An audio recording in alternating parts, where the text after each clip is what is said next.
When we are recording. Present. District 2 present.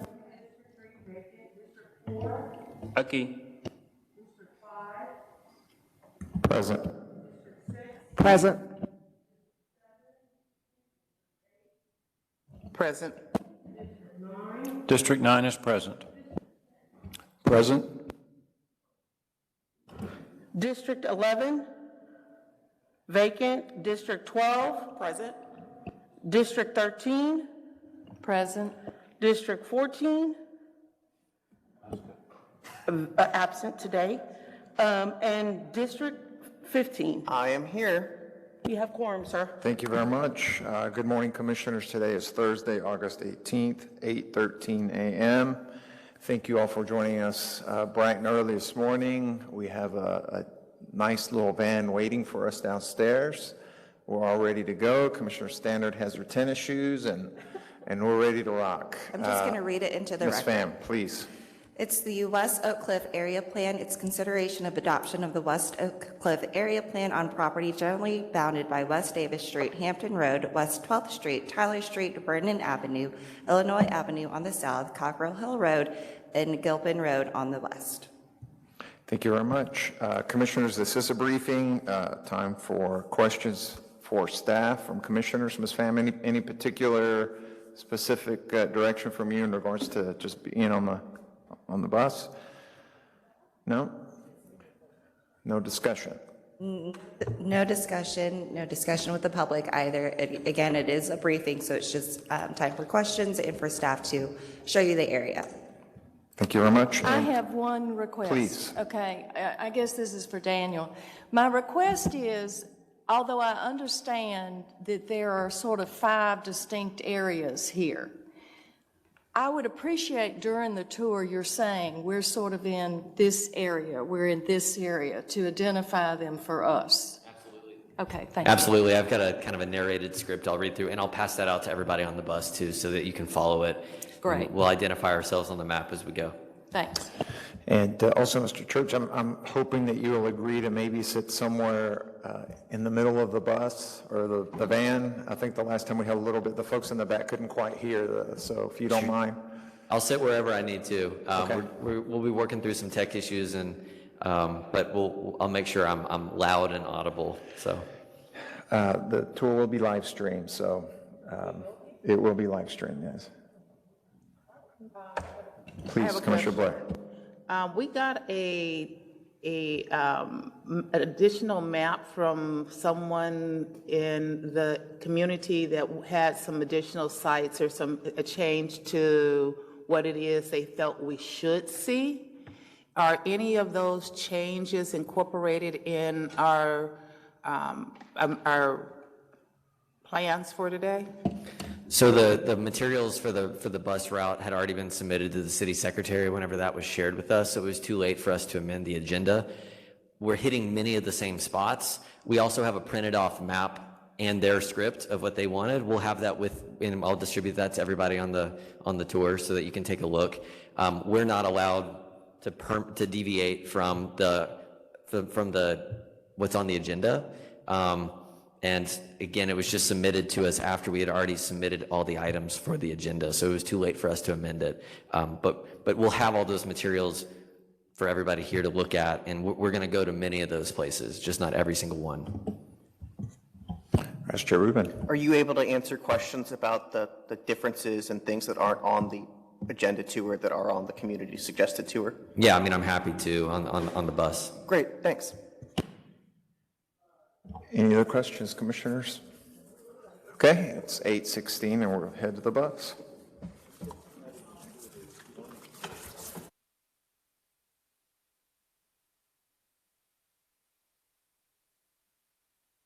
Thank you so much.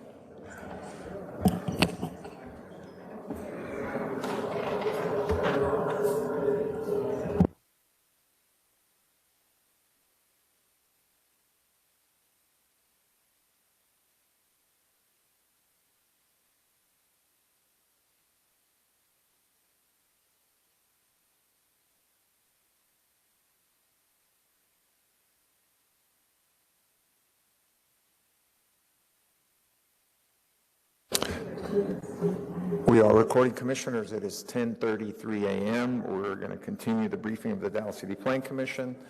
Welcome back to City Hall, and we're going to jump right back into the West Oak Cliff Area Plan and Mr. Church.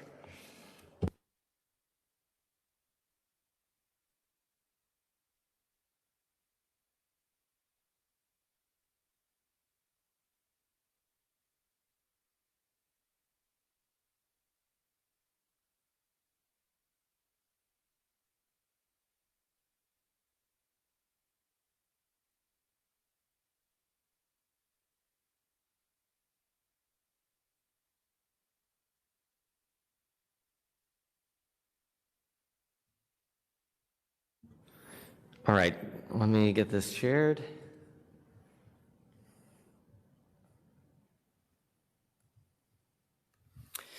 All right, good morning once again, Commissioners. Thank you for giving me the opportunity to continue to present about the West Oak Cliff Area Plan. I hope that everybody found this morning's driving tour informative. I hope you were able to visualize some of the places that we've been talking about throughout the last couple of weeks.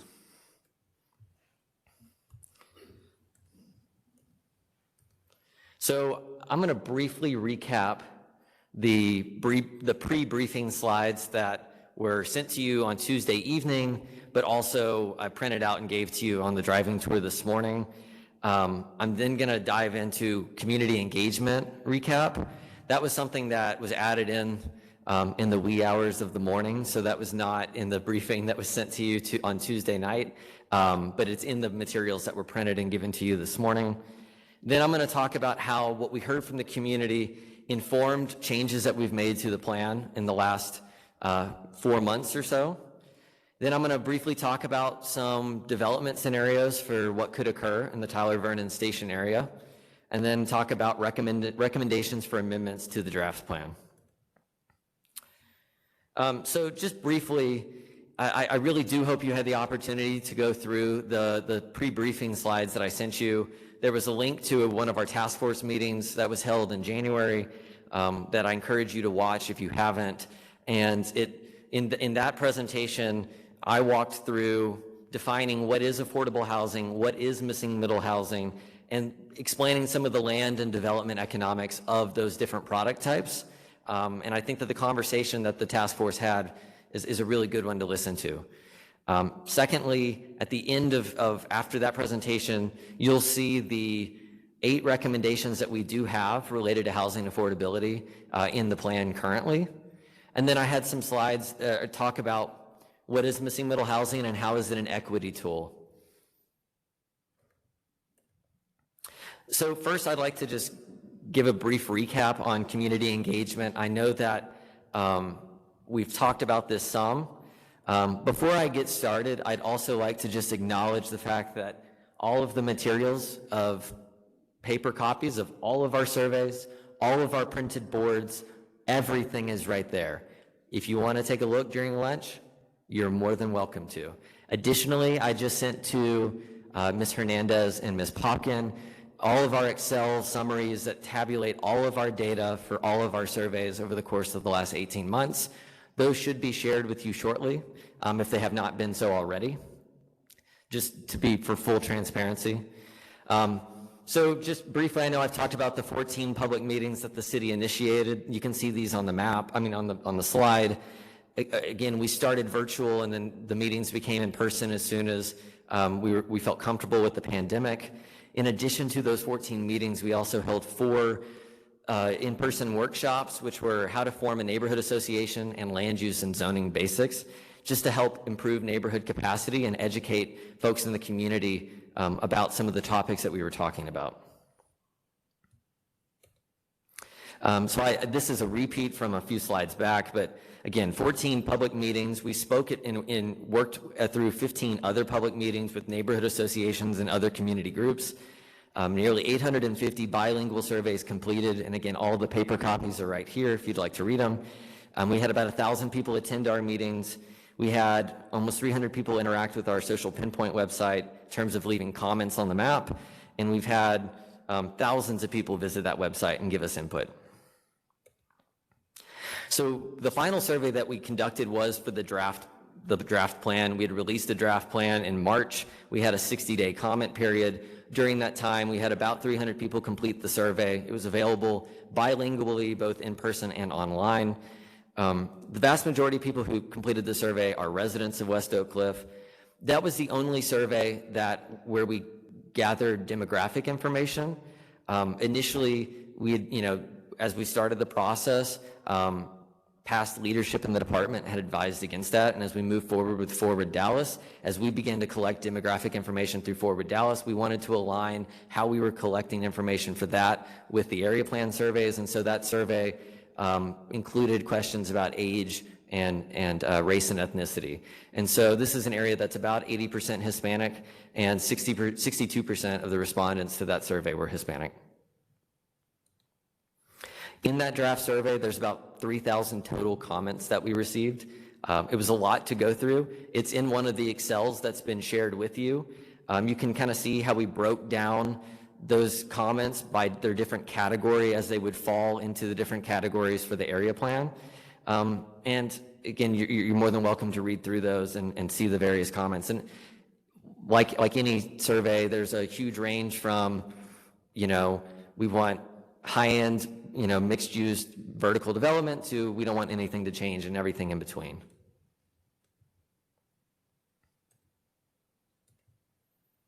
Additionally, we also, as I mentioned, we spoke at various neighborhood associations after the draft plan was released. So we had a total of 6 different meetings where we went out and engaged with the community. These were organized and hosted by neighborhood associations. Sometimes it was part of their monthly meeting. Other times it was a specific meeting that they created for us to come and speak with the residents and get information, pass out surveys, answer questions. I touched on this in the past, but we held a pop-up event, 2 different pop-up events at local grocery stores. I pointed out one of those grocery stores on the tour today. And in addition to that, we also mailed out 8,000 postcards through DISD to inform the neighborhood about the plan and collect information. In addition to all of that, we obviously continued to meet with individuals and neighborhood associations virtually and in person and over email as requested. So for all of that, we did obviously collect a lot of information, and we made changes to the plan accordingly. So over the course of the period of time from March, when the first draft was released, until June, when we closed the comment period, we worked with the task force to synthesize all of that information and determine what changes needed to be made to the plan.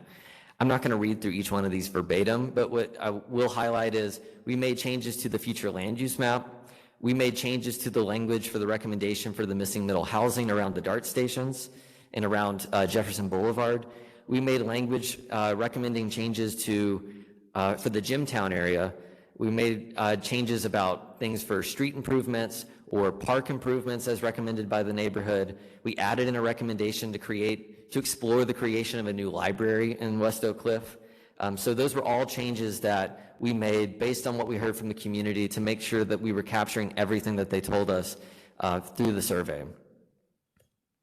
In addition to that, after we had that draft ready, we met with and presented to the Comprehensive Land Use Committee over the course of June and July.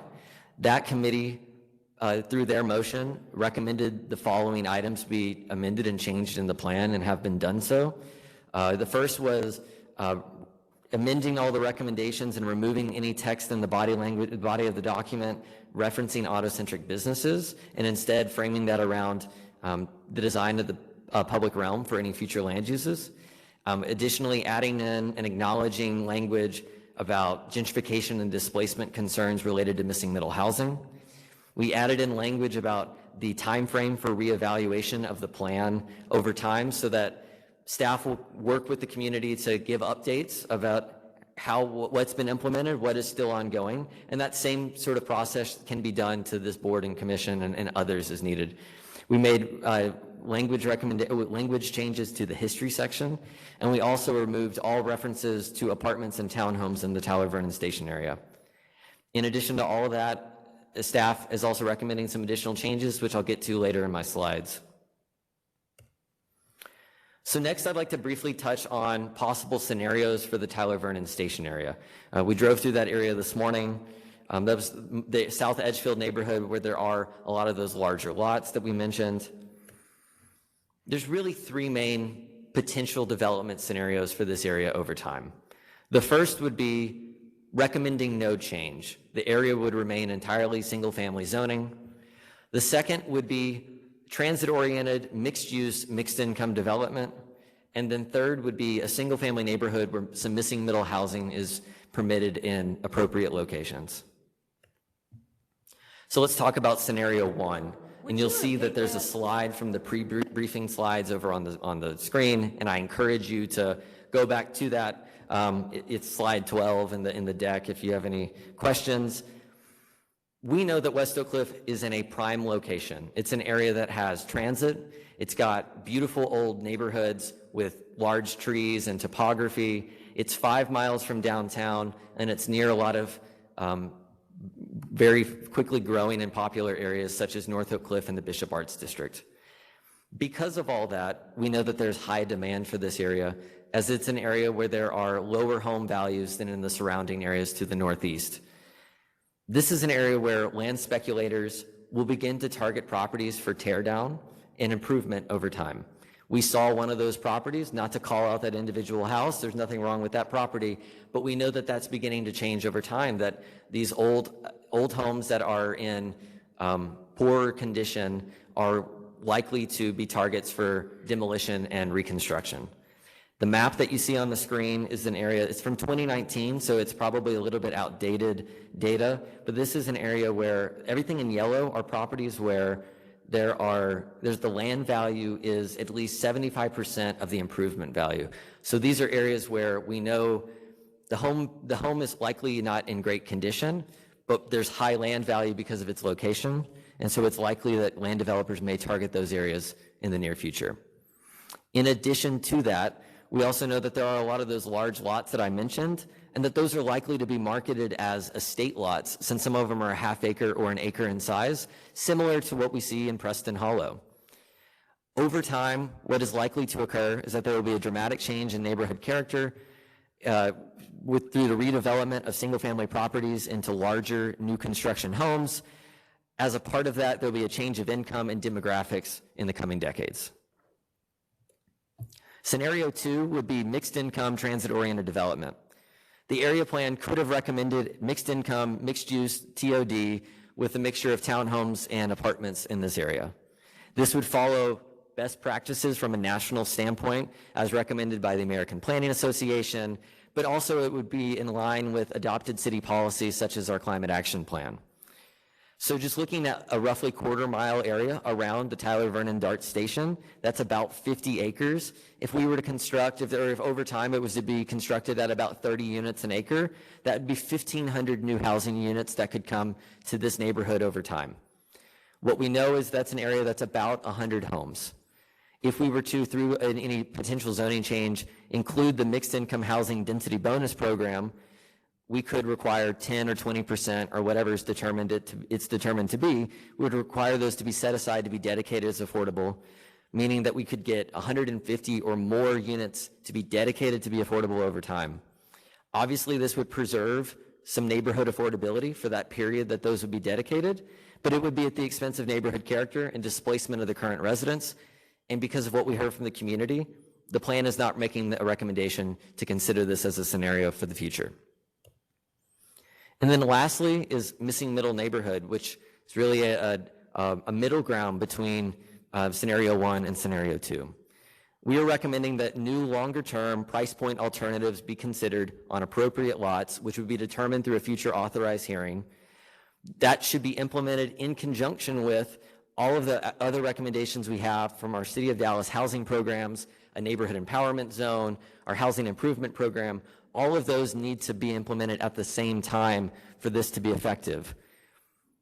This scenario will not stop gentrification, but it will slow and soften the blow compared to scenarios 1 and scenarios 2. It will also help us to achieve some other goals. One would be to maintain the existing single-family neighborhood character, since the new missing middle housing would be required to follow strict design guidelines. It would moderately increase supply, which would help temper demand for single-family homes in the area. It would preserve longer-term affordability since there would be a greater diversity of product types compared to a single-family only area.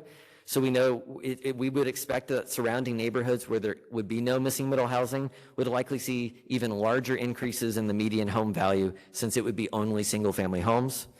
And then lastly, it would provide greater equity by providing more housing options and price points for potential new residents while also helping to alleviate pressure and attention on existing single-family housing stock for the existing residents. So next, I'll just dive into staff recommendations for consideration. I'm not going to read through this one because we've seen it in the last couple slides, but recommendations for some changing on the wording on page 122 of the document for the Tyler Vernon Station area to be reflective of concerns expressed by the community. Second is 3 different items. Item 1 is to consider adding language into the document about maximum and minimum lot sizes as a part of any future zoning change to ensure compatibility with the neighborhood fabric. And as a part of that, remove the narrow lot single family as a housing type as a potential missing middle housing choice. Second would be to consider adding language about how if there's a single lot in the middle of a block face, such as the one that you see on the map, that should be treated differently than if it's a corner lot or if there's a block face that has multiple large lots in a row. And then lastly would be consider adding additional language into the document, ensuring that the Tyler Vernon Station area should not be rezoned through a future authorized hearing to apartments or townhomes, that any zoning changes there should be a neighborhood context sensitive overlay or zoning category, or else be articulated through a conservation district. So once again, staff's recommendation is approval with suggested additional changes, in addition to any recommended requested comments of the shared draft of the West Oak Cliff plan by this commission in order to advance the plan for review to City Council. And just before I close, I would just like to give a few final thoughts. I think many of you may be aware that tomorrow is my last day working as a planner for the City of Dallas. And I've had the opportunity to work on some really exciting projects in my 7 years with the city, and I've seen some positive change. But at the same time, I've also seen a whole lot of business as usual. Business as usual does not work. Business as usual is how we ended up in the inequitable and unsustainable situation that we are in as a city. It's what has allowed wealth and jobs to flee further north to our outer ring suburbs, while the southern half and even the core of the city remains disinvested. It's why Dallas is routinely rated as one of the most racially inequitable cities in the entire nation. It's why we have the nation's longest light rail system, and yet it's one of its lowest riderships per mile. It's why we have dozens of plans with lofty, forthright goals that sit on the shelf collecting dust. It does not work. The region is booming. By the end of the decade, DFW is going to be larger than Chicago as the 3rd largest metro area in the nation. But this growth is not benefiting everyone. And in fact, it's hurting many of the very people that call this place home and help make it the unique, vibrant city that it is today. This growth has our housing market on a rocket ship. Meanwhile, wages and earnings are stagnant for the majority of Dallas residents. We have a broken economy, nationally and here locally. We as a city are setting ourselves up for a bleak future at our current path, unless we begin to think outside the box and stop with the business as usual. The last several years have seen City Council adopt some innovative and aggressive plans that lay out a groundwork to move the needle and begin to solve some of the historical and equitable and unsustainable problems that plague our city. The economic development policy and comprehensive housing policy lay out a roadmap to overcome spatial segregation and racial wealth gaps, which have existed since the city isolated and redlined communities of color over a century ago. CCAP lays out a bold vision for achieving carbon neutrality as a city. Connect Dallas and the Dallas Sidewalk Master Plan, for the first time in the city's history, lay out a vision for prioritizing multimodal mobility. And Connect Dallas even says, and I explicitly quote, "Land use is one of the most important determinants of mobility outcomes and should receive significant focus when determining citywide policy decisions. Land use policy is transportation policy. Furthermore, land use is not the only policy focus which is closely tied to transportation. The city has recognized that equity and sustainability are cross-cutting themes that are deeply entwined with our transportation system," end quote. These plans are citywide visions for thinking outside the box, aiming to not perpetuate business as usual. We as planners for the city of Dallas are called upon to leverage our work on land use planning to aim higher and do better. The West Oak Cliff Area Plan is the first area plan that has advanced since the adoption of many of these citywide policies. As such, it has worked to incorporate those plans in a way that could be applied at a more localized scale. It might be the first land use plan that has advanced in aiming to incorporate those other plans, but it will certainly not be the last. Furthermore, the update to Forward Dallas will be yet another land use and planning tool that can and must incorporate these citywide plans and lay out a roadmap for innovative land use solutions to our current problems. To the West Oak Cliff neighborhood and area, I would like to acknowledge the past trauma and harm inflicted on this and other Black and brown communities throughout Dallas over its history.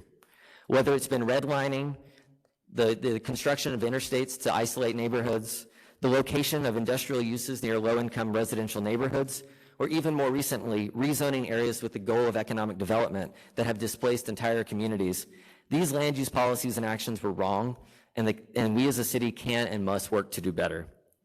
But that is why area plans and land use planning must be conducted in these historically disinvested areas to identify those past wrongs and overcome them. I can say with confidence that the West Oak Cliff Area Plan does this. As I laid out in the slides that I sent earlier in the week and in the presentation that I gave this morning, we know that change is coming. Land use and planning cannot stop massive economic forces that are out of our control. Furthermore, we know that keeping the status quo and maintaining this as a single-family neighborhood zoning near transit is not only unsustainable, but it will in fact further exacerbate gentrification and displacement and quickly turn the stable working-class community into the Dallas's next M Streets or Lakewood neighborhood, which would be the most inequitable outcome that we could have generated through this planning process. If that is the intent and future that this body wishes to advance, then that is your choice. But that it was not the future desired by the community of West Oak Cliff when we engaged with them over the last 2 years, and that is not the path forward that staff is recommending. The West Oak Cliff Area Plan is not perfect because no plan can be perfect. But staff is confident that the path laid out in this plan, including considering permitting missing middle housing in the most at-risk neighborhoods, is the most equitable and sustainable path forward. And furthermore, it can and should set the standard for how Dallas considers land use planning citywide. So with that, I'd be happy to answer any questions. Thank you very much, Mr. Church. We're going to have this a little bit later, but might as well thank you for your 7 years for your service here at the city of Dallas. And I can tell you the last 5 years for me, before the realignment, I was always kind of envious of the folks that worked in the silo where you guys worked in. And I think it was only just the Urban Design Advisory Committee that worked with you guys. And so I was always envious of Councilmember Schultz that got to work with you guys. But I appreciate that it has been realigned and that you joined us. And as I said to you earlier, if you're tempted at all to break your contract there in Denver, there's some very smart attorneys here that are more than willing to help you. But really, thank you for your stellar work on this, and I hope to see you back at some point. Thank you very much. Commissioners, questions for Mr. Church? Commissioner Stander, please. Yes, thank you, Mr. Church. My God, you've done yeoman's work on this. I could tell on the bus tour today, the fact that you knew every single street and where to turn was unbelievable. And I think you've done a wonderful job on the area plan. I do have some questions, though, about it, and I'll tell you what they are. One of them has to do with, I see to me an imbalance here, and I'll tell you what I'm finding, and I am posing a question. You have tactics, okay, and you have 4 tactics. I won't go through all the tactics, but the 4th one is establish protections against displacement and poor housing conditions, okay? Where do you feel like in this area plan you have addressed in any way how to establish protections against displacement and poor housing conditions? Because I happen to think when you've got an 87% Hispanic population, a median income of $52,000 a year, which means 1/3 or only $1,300 can go to rent or housing. that one of the most important things the city can do as a planning group is to protect those people that are living in those houses. So how have you addressed that in this area plan, please? That's an excellent question. First, I'll say that Texas is one of the most limiting states in the entire nation to allow us to establish protections against displacement and protect renters. Rent control is against the law by state law. Other regulations and tools that other states utilize are not permitted in the state of Texas. So we naturally, from the start, we have our hands tied. With that, really the main item that we can do is to help rehabilitate and improve the existing housing stock that is there today so that those continue to stay in good to fair condition, so that they're not targets for of land speculation and somebody wanting to buy them and tear them down. The way to do that is through the main program is through our housing improvement program that our housing department has. Our recommendation is to expand and enhance that program in this neighborhood to allow, it allows loans and grants to homeowners to be able to make improvements, whether it's improving the foundation or their roof and things like that, that we know are vital to keeping a home functioning for a decade or two longer. That is about the only tool we have as a city that can even be implemented. I do have Pam Thompson on this meeting, I believe, in our housing department, and if there are specific questions about those programs, she may be better able to answer them. Well, I'm going to add something to the area plan about that in response to what you just said. That's my concern. My concern is, yes, these houses, a lot of them need help with renovation, but those programs are only as good as the people know about those programs. And I would put in this area plan, if I were doing it, I would add to that language that the community be well informed of the available programs and whatever other programs are available to do that. And I have another follow-up. There's actually a response to your question okay. from Ms. Gillis. Thank you. I did want to comment that is a priority. That question is a priority with the city. There is an anti-displacement task force that is being set up within city staff as well as community partners to start establishing some more aggressive tools within the parameters. Mr. Church laid out a lot of sort of constraints that we have at the state level, but there are some creative mechanisms that can be utilized that we currently don't have access to in the city, and there is a task force that has been established to start working through some of those issues. Well, I'm glad to hear that, and I hope it gets up sooner rather than later before this becomes so gentrified, because that's another question. I mean, we dealt with Elm Thicket, and what we did was we saw what was happening with gentrification, that suddenly people were being displaced from their bungalow houses, et cetera. And I guess that brings up the question of, I heard those people, we've got a whole group of Hispanic people that have owned these houses. They may be small from our standards. This is their homes. Where are they going to go after this? And I think that every part of this area plan should be addressing that. But here's another question I have. The next question is this. I've been involved in 2 area plans, and I've been on the steering committees and all of that. And one of the mandates of the area plan that I understood, and you tell me if this is correct or not, is the area plan is supposed to represent what the neighbors, yes, staff addresses it, but it's really supposed to represent, this is what the neighbors would like to see. This is what the residents want in their area, okay? And because this has clearly got some diversity in this area, you could see there were some neighborhoods that were a little higher income than others. But what I didn't see in this area plan that surprised me, and I mentioned this to Commissioner Popkin, was yes, you have it on Excel sheets, but where is the information that backs up everything you're recommending? This is what the neighbors want. Here's how we addressed it. This is what the neighbors want. Here's how, that you took the data that we could see and then addressed what you did.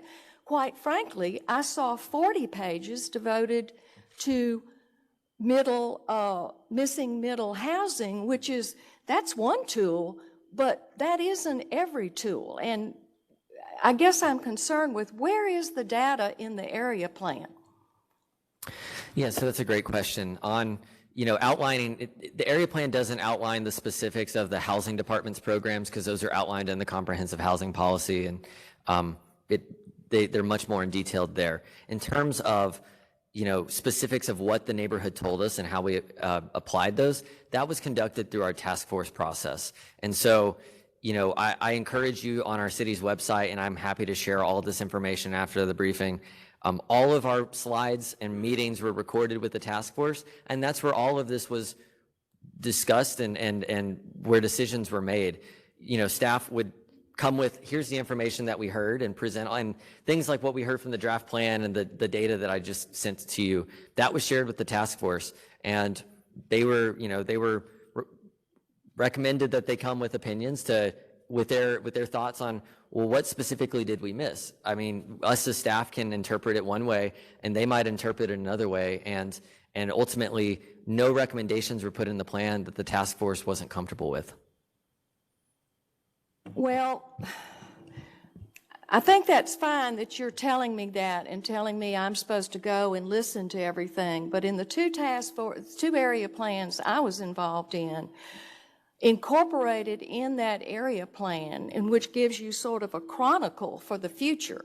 No one's going to go back and uncover everything. But incorporated in there was when you had those pop up, for instance, when you had the meetings, you said, okay, I'm going to quote you. You said, we sent out 800 postcards and surveys. 8,000, yeah. Yeah, and we got 600 and something back. Okay, we had pop-ups at 2 of the Hispanic grocery stores. We had all these meetings, this, that, and the other. I don't understand why there isn't a synopsis of what the consensus of that information was, so that anyone reading this area plan understands, not that you just had the meetings, and I'm not talking about putting every single response, but you certainly get something in there which dovetails with your solutions. This almost feels, I'm going to be quite honest, I know this isn't the proper thing to say, it feels a little too staff-directed to me. I don't see the combo of the community and the various communities, and then your solutions and recommendations thereof. Does that make sense? That makes sense. I mean, again, when we're dealing with thousands of survey responses, it was not the appropriate place to include all of that data in the appendix, although we do have in the appendix of the plan pictures of the engagement boards and things like that that highlight all of that. All of that's public record, and staff can share it, and we'll put it on our website. All of that. In terms of how that got synthesized, those really that would, it's not in the document. You're correct. It would be in the past task force presentations. Okay. Then I'll move on to one last question right now, which has to do with affordable housing. It is very disconcerting, and I'm not just talking about MF, but it's very disconcerting to read that in this entire area, the bottom line is you ended up with 46 units of affordable housing after the other 150 retired and were no longer affordable. We're talking about a place with a median of $52,000 a year. And I guess, again, I don't see this area plan addressing where these people are. Like you say, land use policy is transportation. Well, I agree. And isn't it great? We've got the transit there. But how have you dealt with the fact that And we know this. I mean, they spoke to it when they were here. A lot of Hispanics work in construction, they carpool, and they do drive cars. They're not going to be using the mass transportation because they're going to their jobs that change week to week. And I guess I'm only bringing that up to say you have to deal with the reality of where these people are in their lives, in this area, on these streets, not just some bubble concept sort of thing. And I'm concerned about that. I'm concerned that this does not keep people in their houses. So in terms of the comment about the map that showed the LIHTC housing that exists, or the dedicated affordable units that exist in West Oak Cliff, what we heard from some folks in the community through our public engagement process was, we don't want any more affordable housing. You're keeping our values low. You're making Southern Dallas the dumping ground for all of the LIHTC and low-income dedicated units. That was intended to show that, in fact, there are almost none in West Oak Cliff. And so, these protections and having dedicated units set aside in West Oak Cliff should be a priority, but currently there's nothing. One barrier to that is there are so few areas in West Oak Cliff where we even have zoning that permits any sort of apartments to allow that to occur.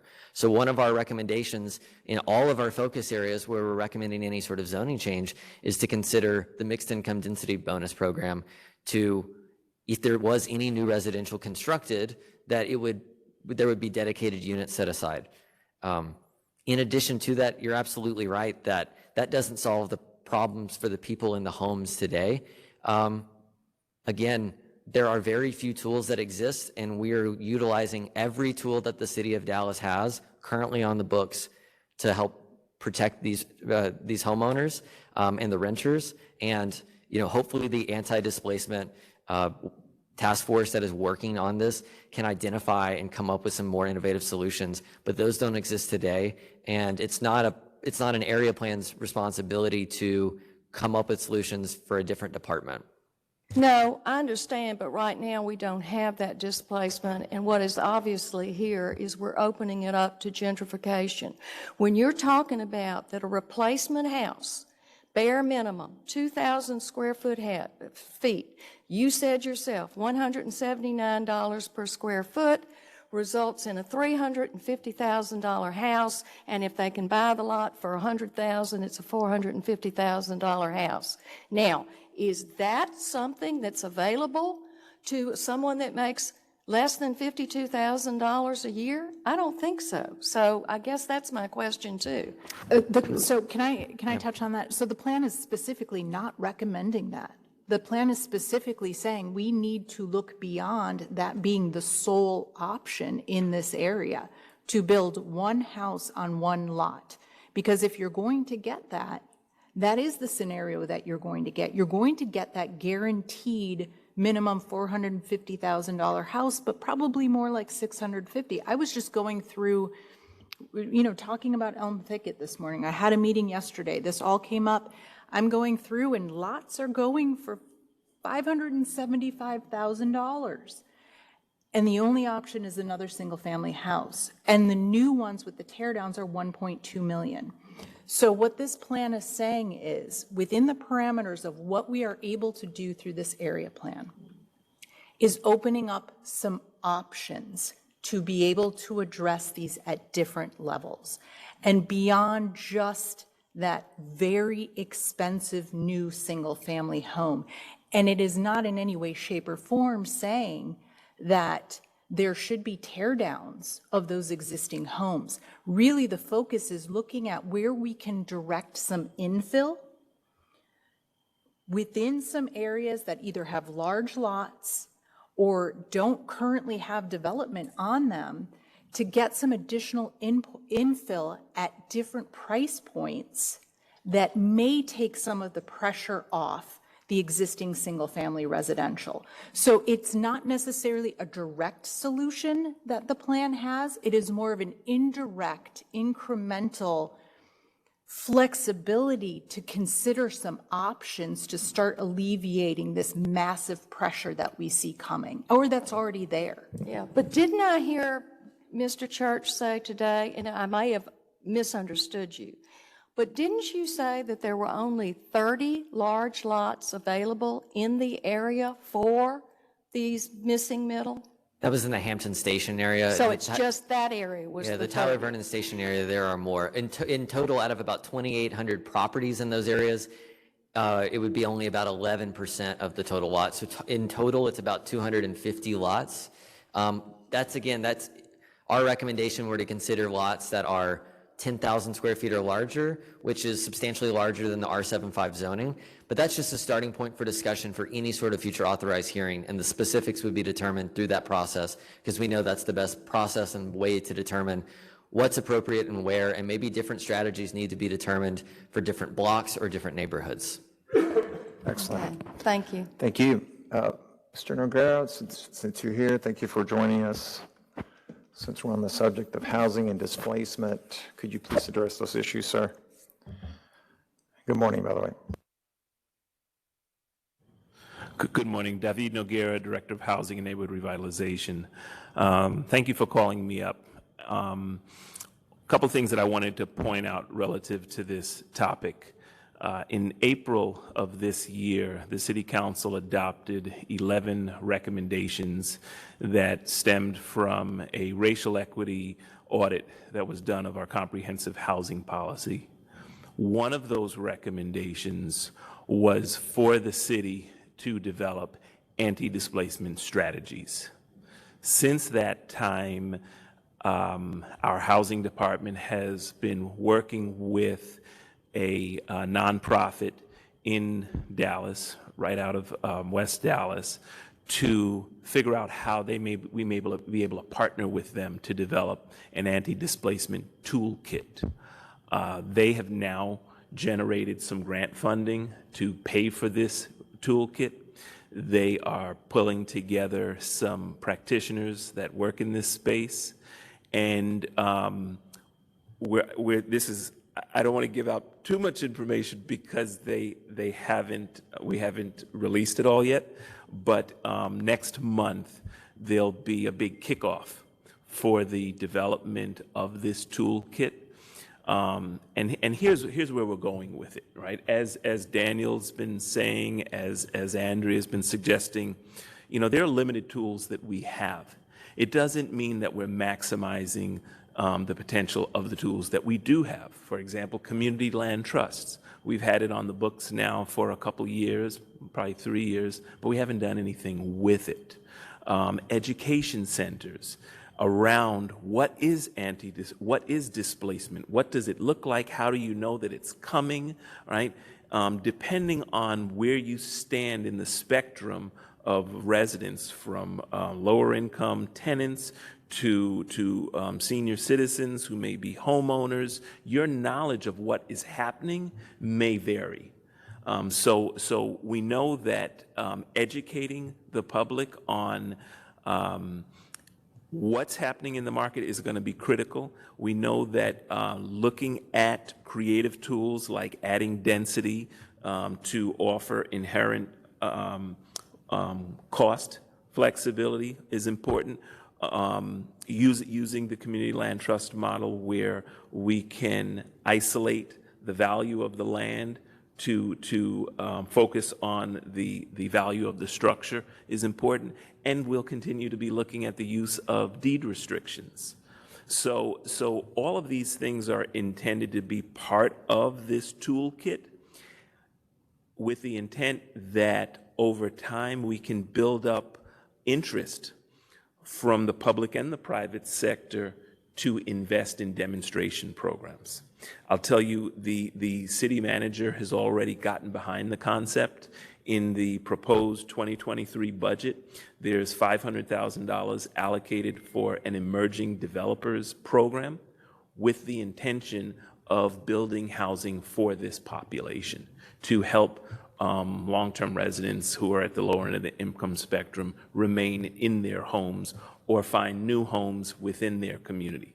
So you'll see, between the different departments, between the different tools, and some of our partners outside, we're going to be approaching it from different angles.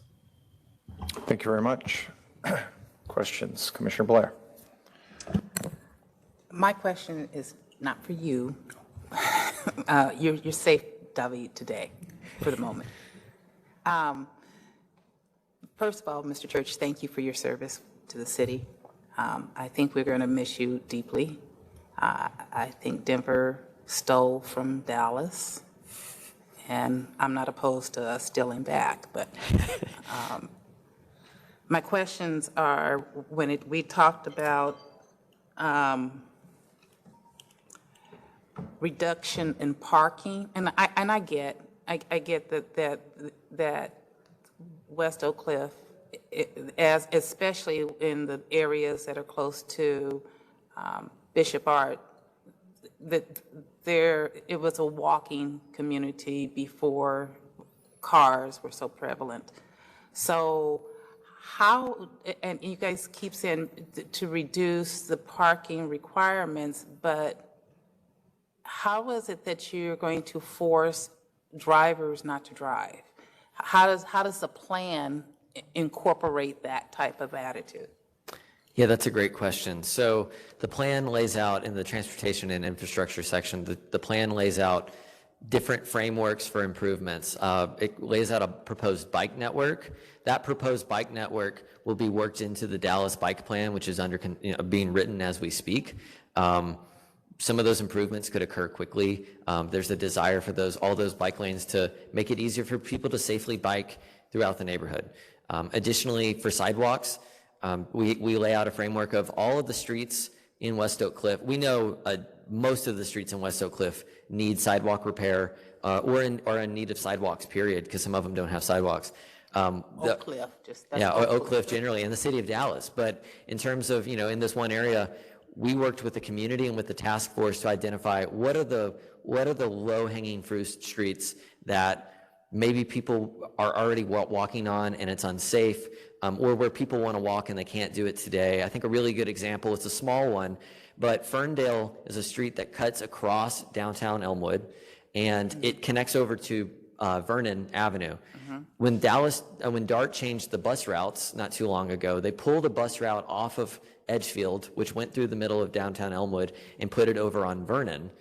Our recommendation, and what we heard from the Elmwood neighborhood, was now I can't safely walk to the bus stop because there's not a sidewalk to get there. So our plan is recommending, well, that should be a priority street that we get a sidewalk on soon so that people can safely get to the bus if they want to not drive. So, in addition to all that, also recommendations for things like trails and other places that are not only open space assets, but make it easier for people to walk through the neighborhood as well. Can I continue? Please. And I think now this next question, both you and David may need to step up. It was something that Commissioner Standard said, and it's something that we always see in the older communities. We have residents that were there for decades, retired, and now their houses are falling apart. We see area plans that generate new type of housing, whether it be the missing middle, mixed income housing, affordability, whatever you want to call it, but it never incorporates, and there's never a plan that incorporates how do you use what do you guys said, the anti-displacement policies and toolkits by cleaning up. Because even in we saw some locations, some houses that needed a lot of love and a lot of repair. That even and I've seen those policies and those programs that the city has offered to residents that has a $10,000 cap on some type of repairs, whether it's roofing, foundation. How do you see incorporating that in the toolkit as well as in this area plan? So I think that's both of you guys, right? Great. Great questions. Let me try to unpack some of that there. We oversee about 6 home repair programs that approach the long-term dilapidated housing stock in different ways, depending on how those home repair programs are funded and what the stipulations are on on who can access them. But there's, I want to say, a little over $100 million that's going into the variety of home repair programs that are out there. It's a challenge because on one hand, you have senior citizens who want to age in place, and we need to address some emergency needs, whether it be the roof, the plumbing, the electricity. When you're seeing us targeting $10,000, $20,000, even $50,000, it's for that purpose. However, when you're looking at what Andrea's been speaking to with this missing middle and adding density in areas that didn't previously have it, it's for the families that are looking for housing and want to either move or stay in these communities. The challenge that you have with the older housing stock is that it oftentimes does not meet the needs of a modern day family. A 2-bedroom, 1-bath house that's 800 square feet is not really conducive to a family of 4, which is your typical profile of who we're serving. So what I would say is that we need to collaborate more from a design perspective on how we can build larger, modern properties that meet the needs of a family today without making it look like an eyesore in an older community. Yeah. So are you offering that type of collaboration within this area plan that provides retention on those residents that want to live in place? I think that's an ongoing conversation that we need to have. You know, Andrea and I started talking several weeks ago, and it's an elephant you have to start to bite away at and chip away at so that we can tackle it. But preservation of existing housing and preservation of community characteristics are important, and I think we're all aligned on those goals. Okay, so now I'm going to move towards, and hopefully I'm not going to take much more time, the missing middle and the density around the DART rail station. And I appreciate the fact that first of all, I appreciate the fact that this West Oak Cliff has a vibrant DART rail process, unlike District 8. I always, put my dig in.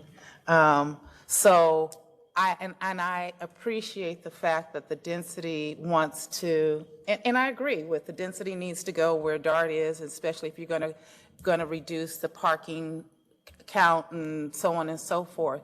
So if we're putting the missing middle in near the DART rail, how do we ensure that missing middle and that density only stays in those locations so that the housing, the single-family houses that are prevalent through most of the WOCAP area can be retained?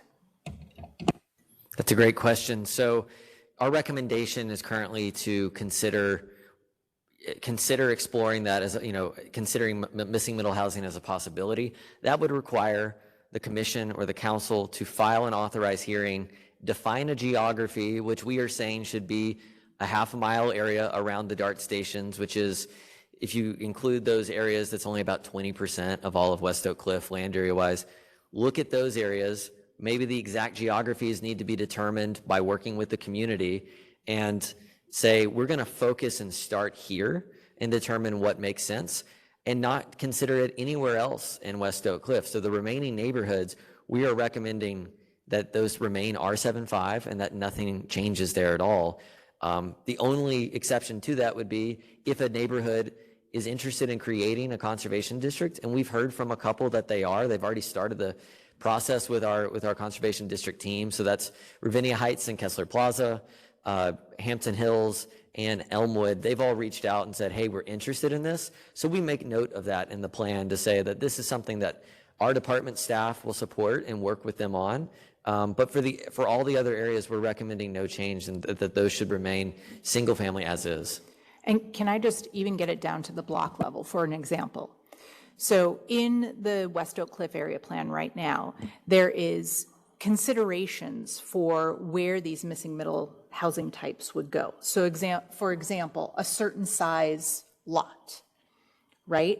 So when you actually go through the process, you're going to go through the zoning process, and it would, if your lot is an R75 lot right now with a single family home on it, that doesn't meet into, that wouldn't qualify for the recommendations for the rezoning. So only those lots where when we go through the authorized hearing process that makes sense for missing middle housing, those are the only ones that would be rezoned. All the other properties with single family are the smaller lots or that have the existing single families on them, or that don't, they're not a corner lot, they're not large, they stay single family zoned, which is the only thing that's allowable in it. So I want to be clear that we're not saying that every single property within that half-mile area is going to get rezoned to allow a fourplex or a triplex. It's specifically those properties that may be larger as we go through the authorized hearing process and are appropriate to take that additional housing unit types that would get rezoned. And the one exception I'll just add to that is duplexes and thinking Right. about, maybe somebody wants to do a granny flat apartment in the rear as an accessory dwelling unit, or maybe it's 2 units within the existing house structure, or it's a new build for whatever reason. That's something that we think should be considered for those areas as well. But again, sticking to strict design standards that make it look and feel like the rest of the community so that they don't stand out, as a sore thumb.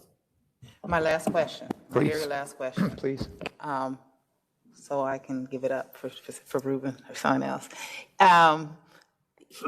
We saw and we continuously heard that there was a lack of communication between staff and the residents. Even on the ride, we saw that. But we also hear that you have done you attempted to do a lot of outreach. Can you please help us understand where it is that you feel, and I know it's opinion, it can't be qualified or quantified by data, where you feel that those that feel that they have not been included, where were they missed? Yeah, that's a good question. We know that through a planning process, we're never going to talk to everybody. And this is an area that has 45,000 residents. Many of them are of lesser economic means and might not have the time to engage through a meeting. They may not have access to internet where a lot of our notifications are shared.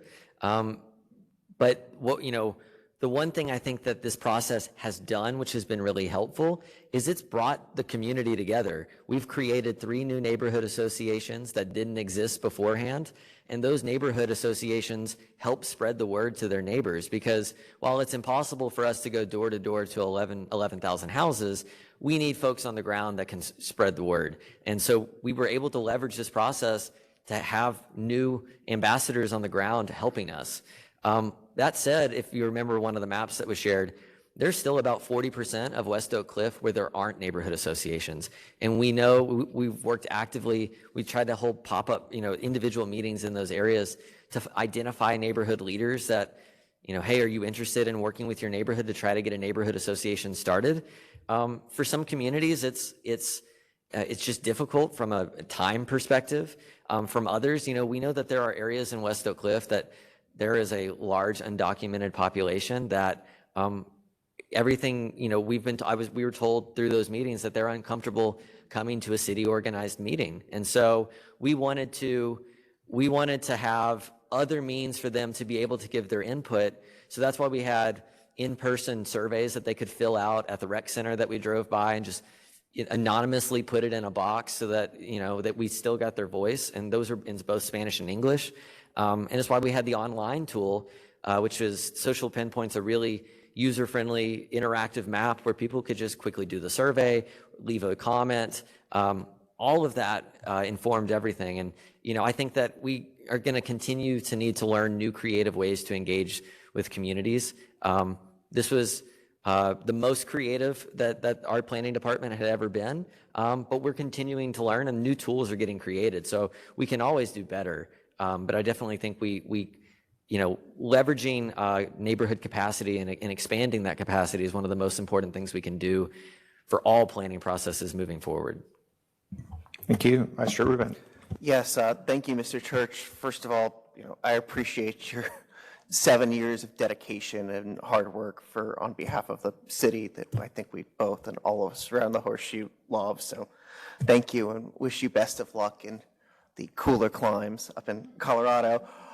I have a few questions. One of the things that Commissioner Stannard brought up was Elm Thicket, where we just went through a very intense process over an authorized hearing there. And one of the things that authorized hearing did was it set parameters from development on the lots in the area, maximum lot coverage, I think square footage, so on and so forth. The missing middle housing recommendations within proximity to transit in WOCAP, suggest that you could build duplexes, triplexes potentially on some of the larger lots. Is that in tension with what just happened in Elm Thicket? And I realize you weren't taking the lead on that. Do those somehow dovetail? What's going on there? Perhaps you could clarify that a little bit. I mean, yeah, just what do you mean the intention of? Are those two things going in opposite directions? I mean, we set parameters on what could be built on a single lot in Elm Thicket. Are we in WOCAP? Let's just say we get into an authorized hearing, and one of the things that's considered is more dense housing options. Is that going to go in the opposite way of Elm Thicket, where these potentially massive developments could be built next to existing single family?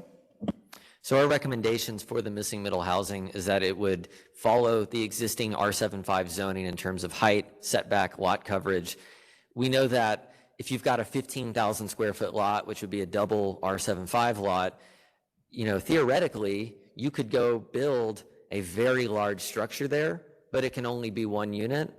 We're recommending that the current form that could be built there would be no larger than what can be built. Maybe it needs to be smaller.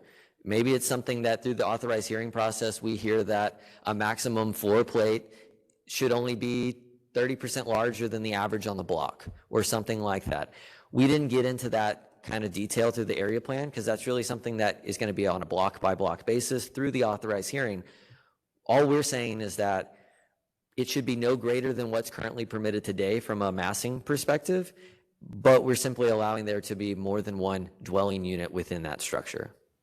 Okay. And I also just wanted to point out too, in the Elm Thicket case, we did actually expand upon the areas where the allowable duplexes could be built. So there was that tandem, there was some additional density added into the Elm Thicket area. And I think precisely from when we think about missing middle, it really is thinking about the form and scale. And one of the things that I think we have to think about within the city and when we go through the authorized hearing process is I've had success in the past with developing design standards that are built into a missing middle zoning category so that it's more predictable and it's addressing from the get-go the form and the scale right into that zoning district that gets pulled down for those types of developments. One other follow-up question. You mentioned that there are areas in the WOCAP area that don't have organized neighborhood associations. And looking at the map, I think that's in the southwest quadrant. Predominantly, yes. There's a small area to the northeast, but predominantly it's really everything west of Westmoreland. Besides the Dells, everything else is predominantly not a neighborhood association. What are the extent of the changes in those unrepresented areas? We're recommending no changes in those areas. That was something that, as the process over a year ago, when we were working with community advocates like Somos Tejas, they had expressed concern about making any recommendations. We had initially considered thinking about the Westmoreland Station area, since it's also another area around DART, but because that's an area that does not have any representation on the task force and wouldn't have a voice at those monthly task force meetings, Somos Tejas and others were concerned that we might be making recommendations for an area without them being able to respond and make sure that it's something that they were comfortable with. So we ended up agreeing upon making no recommendations for land use changes in those areas. Thank you. Thank you. Commissioner Hampton? Thank you. I'd also like to thank you for your service, Mr. Church. I will say briefly, I had the opportunity to work with you at Urban Design Peer Review Panel, and I've always appreciated your dedication and your attention to detail, and I think it shows in this plan. I think the questions you're getting you gave us enough detail that we're digging into it more, and I appreciate that opportunity. I also want to thank you for fielding all of my questions about affordable housing and home ownership and how we look at that. And I want to follow up on one of the questions that Commissioner Rubin just asked, and it may actually be for Ms. Gillis, but the observation was made that building in the concept of scale and form, because part of, I think, what I'm trying to look at is when we're talking about whether it's leveraging large lots or doing infill housing, and that the standards would remain as they are. However, I think what we're seeing on the ground is less than what the existing standards would allow. And so can you speak to how that is included in, that concept is included in the recommendations? Is that identified somewhere? Do you mean specifically that even though a lot is an R75 lot and could have 35% lot coverage, that maybe today it's only 15% because they're small bungalows? Correct. We don't have any specific recommendations around that. If that's something that this commission wants to consider, then it could be added in. I think the specifics in terms of what exactly that floor plate needs to be is best through an authorized hearing. But we do have examples in conservation districts and historic districts that speak to that. And it's definitely something that could be considered as a part of this. Yeah, no question. And I guess part of what I always see area plans as kind of the roadmap for when you go through the authorized hearing, or yes, and then presumably zoning comes out of it. But if those kind of milestones, those markers aren't there, sometimes they're overlooked when you start the next step of the process. And so that seems like that might be something to consider. I think it's similar. I'm glad to hear you mentioned including language regarding a minimum and a maximum lot size. I live in an area that's a very old area as well. You know, we have a variety of lot widths, depths. They vary by street. They vary by neighborhoods. As you mentioned, you know, it allows for a maximum variance along a block face. And I think just trying to acknowledge that we do have those types of tools and that they might be a reference that, you know, where there may be areas that might be recommended for incremental increases in density, that those types of concepts are built into, if we're thinking about this, these should be considerations. So thank you for mentioning that. I also wanted to ask, you mentioned the large lot sizes would be candidates for thinking about the missing middle housing. How does that speak to diversity of housing types? In other words, wouldn't it not be appropriate that there might be some areas that remain as larger lots, R75 or otherwise, and that I guess, can you just help me how you understand that? I don't see that one would necessarily follow the other, that simply because it's a large lot, that would make it a good candidate necessarily for incremental infill. Yeah, that's a good question. I think, you know, in terms of how we identify the large lots, some of those large lots there's a couple large lots near the DART station, or the Tyler Vernon DART station, that are either completely undeveloped, as we saw today, or extensively or excessively underdeveloped. They might just be a parking lot for a church, or they may be, there are examples of lots that are over an acre in size that just have a single bungalow on them.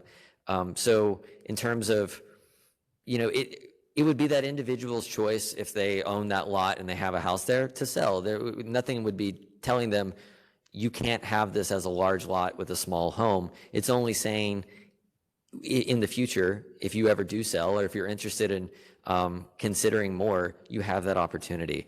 I think we identify large lots purely because it's a characteristic that, especially around the Tyler Vernon DART station, sets it apart from some of the other well-platted neighborhoods that are almost entirely, like if you go through Elmwood, it's almost entirely R75, 7,500 square foot lots.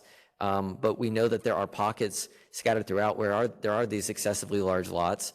It was not targeted in terms of geographically as much as it's a characteristic that is not the best use of maximizing land near transit.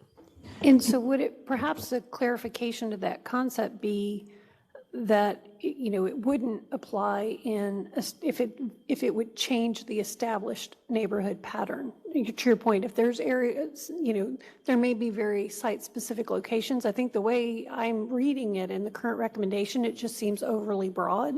And is it maybe getting that refinement in how staff is thinking about this and how it has come out of the process? I can't think of some language offhand, but that might be something that could help. I also wanted to follow up, if I may, Mr. Chair, one additional question on this idea of preserving existing affordable housing and allowing for new. And I appreciate having Mr. Noguera here to speak to us as well. I know we have tools, and some tools that perhaps are not being fully utilized. But when we start thinking about community land trusts, when we think, that is certainly one, it's a tool we have that might be an opportunity, but how else are we as a city thinking about affordability in terms of home ownership, particularly when we're trying to slow the effects of gentrification? I'm going to let Mr. Noguera answer that one. So first I'll start off by saying it's a work in progress, right? On Monday, we'll launch into our next housing policy, and the conversations are being had with academic partners. Best practices are being looked at across the country. The most basic way that we ensure we have affordability long-term is through deed restrictions. Right? They're restrictive covenants that we place on property. We had a staff person in our department look at tax credit properties across the city. And I asked her to look at how many properties either have expiring LORAs, land use restrictive covenants, now or 10 years out. And she came up with a list of about 70 to 75 properties. What we need to be doing is coming up with a strategy now to redevelop all 75 of them, not taking a one-at-a-time approach, because the institutional investors that are here in Dallas and are continuing to come are not buying up one at a time. They're buying them up in massive scales, and you'll find out about it after the transactions have already closed. So that's one way. Another way, we've got a big opportunity in front of us with Hensley Field. You and I went to Austin together and got to see Miller, which could very well be Hensley Field. There's some 7,000 units that'll be created through that. One of the interesting things I learned from that experience is that while in Miller, they carved out 20% of the units to be affordable, the one piece that they didn't address was into perpetuity, right? And that's going to be important because as we saw with Miller, you have $1 million homes sitting next to homes that are selling for $270,000, all right? The only way you achieve that is through long-term affordability into perpetuity. You'll see earlier this year, we stood up our Public Facility Corporation, which is a tool that we're using to achieve long-term affordability. We're continuing to build out our Housing Finance Corporation and using the revenues that we're accumulating from past investments to invest in new projects. So as I started with, we're still doing the research. We have some tools that we feel pretty confident about, but I expect that over time we're going to need to build on it, and we have to be looking long-term, be it those tax credit projects, the Hensley Field, or even the 2024 bond. Not just the dollars that are going to come from that bond, but how we're going to leverage those dollars with other sources to make a much bigger impact at a master scale. Thank you for that. And I don't know, this may go back to Mr. Church, but how are those, and again, I understand a lot of it is in development, but the idea that that should be a conversation, that as we are considering additional density, and I think I heard you say on our bus tour that density would require, or affordable units would be required, for instance, if there was redevelopment around DART. But the way that our current program is structured is it's a density bonus, so it's a base and you only get the affordable units if you go above what the base zoning is.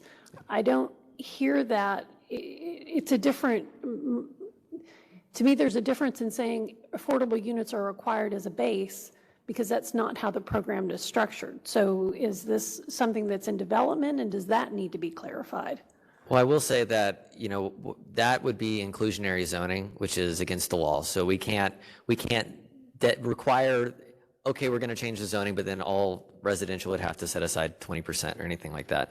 The way we're able to leverage the Hampton DART station property specifically is DART owns it, so they can kind of tell a developer through that RFP, we're only going to let you build here through a public-private partnership unless if you meet certain criteria. And so that's going to be outlined in that.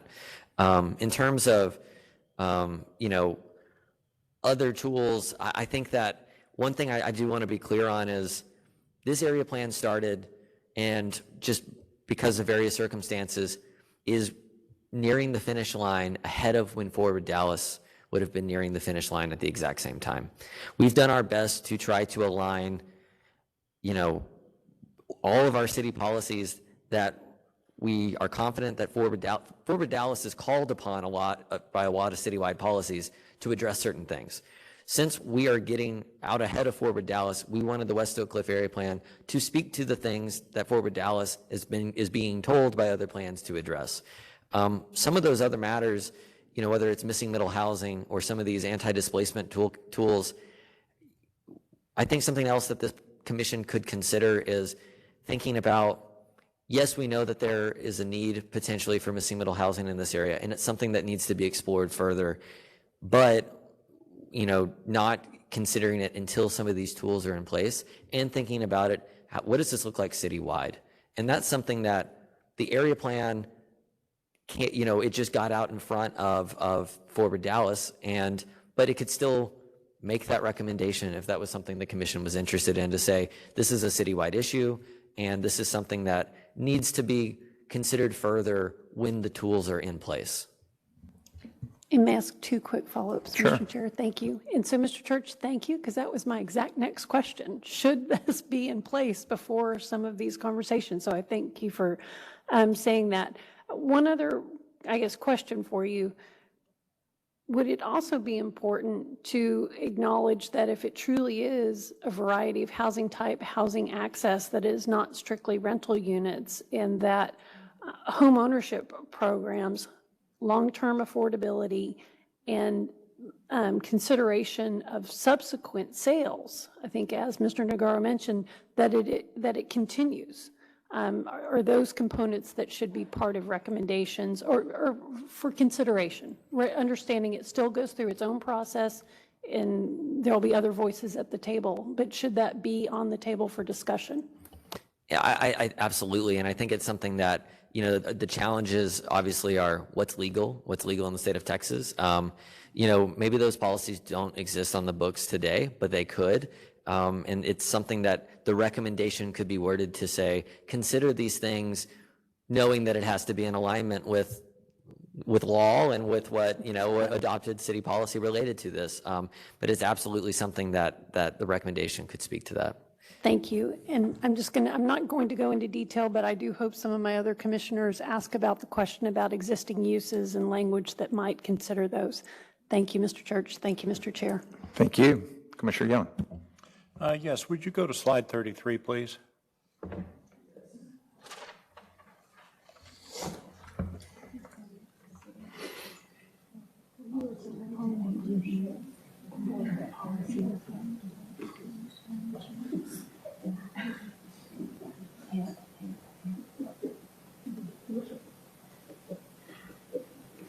Thank you. My first question is about the list in the lower right-hand corner of cities that have eliminated single-family zoning. Are you advocating that for the city of Dallas?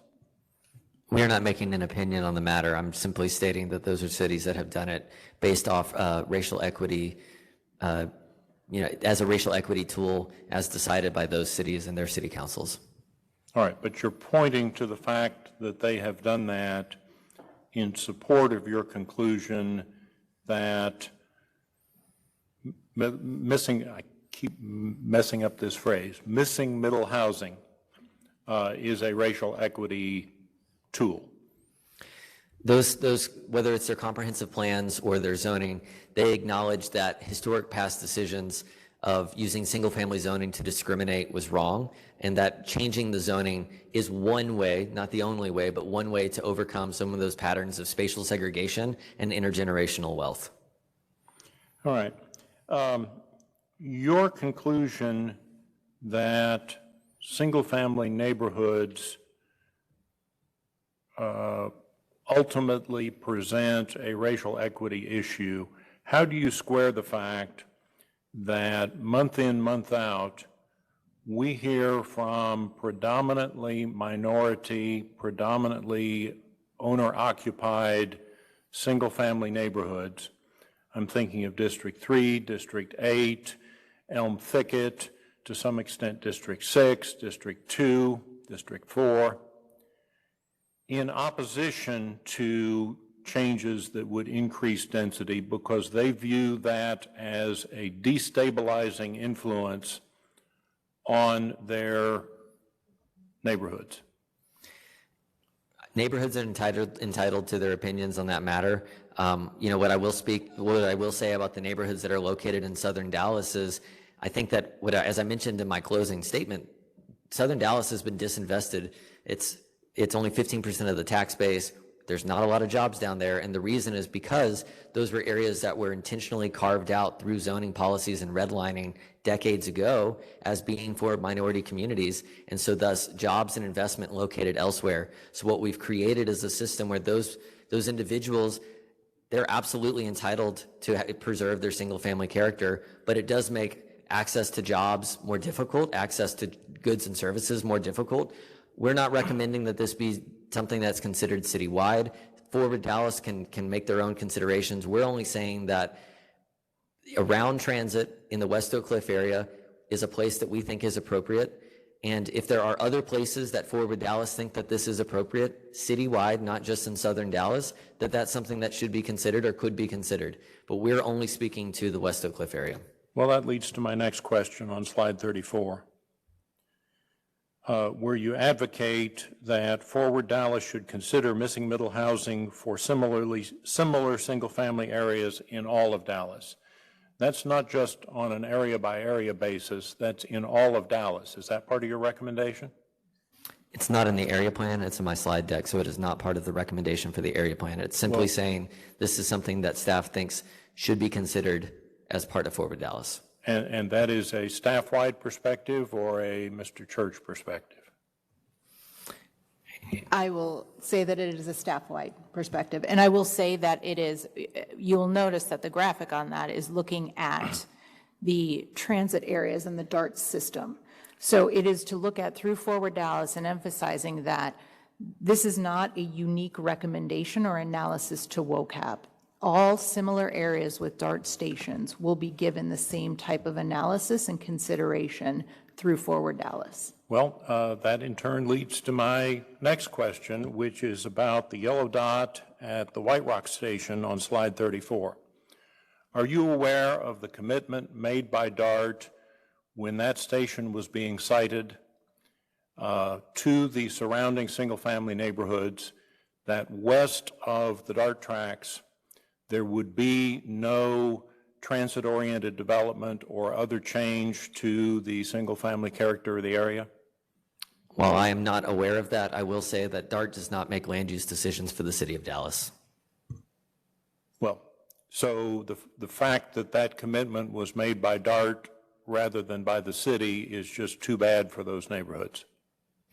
Those investments were constructed by DART 30 years ago. Obviously, things have changed. It's a process that if that's an area that is something that Forward Dallas or some future process wanted to consider, then we'll cross that bridge when we get there, but it's not related to West Oak Cliff. It's simply saying that all areas around transit, we should be thinking about these things as a tool. All right, but it was included in your slide deck about West Oak Cliff. Along with 45 other station areas. Yes, only 3 of which are in the area plan. That is correct. That was simply to say that this is a citywide issue. It's purely a map identifying transit areas for all of Dallas. We'll go into changed circumstances another time. Outside of the 2 station areas that you focused on, what is the extent and prevalence of lots suitable for missing middle housing elsewhere in the plan area? One of our recommendations is the plan is to consider within a quarter mile of Jefferson Boulevard. That's the highest frequency bus route in the entire DART system. Its buses come every 10 to 15 minutes, considering accessory dwelling units be permitted. And that would require an authorized hearing to be filed for those areas. Our recommendations are that it would follow all of the guidance that is already outlined in our ADU policy that's adopted by the city, just saying that's something that could be considered to add some more housing near transit. Well, but my question is the character of the lots within the West Oak Cliff plan area. Did you look at, outside the half-mile radiuses around the DART stations, how many, if any, other lots would be suitable for missing middle housing? So while we did not conduct an analysis of where were lots that were larger than 10,000 or 15,000 for the entire area, what I do know, just knowing the neighborhood very well, is that the vast majority of this area are lots that are platted, that are small, basically in alignment with the 7,500 square foot zoning for R75. There are a few areas that are in Ravinia Heights where there's significant topography and there are larger properties. That's an area where we're saying an accessory dwelling unit might make sense, but beyond that, we're not recommending anything. That's an analysis that, again, also is to align with our agreement to not make any recommendations for land use changes outside of areas without neighborhood associations. We didn't want to make any recommendations for any properties that didn't have representation on the task force, and that would be a lot of those. That would be 40% of the area. Okay. My next question relates to your recommendation for periodic updates. And my concern is what happens if, for whatever reason, those updates don't occur.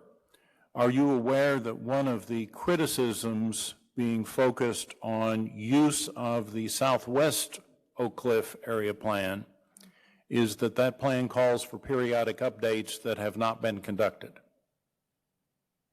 Well, I can't speak to that plan specifically. This is something that we know that having measurable outcomes and metrics that Forward Dallas will speak to this, and we would want the West Oak Cliff plan to follow the same process as an area plan that Forward Dallas would do from a monitoring and metrics standpoint. And the reason we wrote it into the body text of the document is we really think that that process is best determined by a citywide land use plan through Forward Dallas, and that West Oak Cliff as an area plan would just follow the same process that Forward Dallas would follow. All right. And then my last question is on slide 53.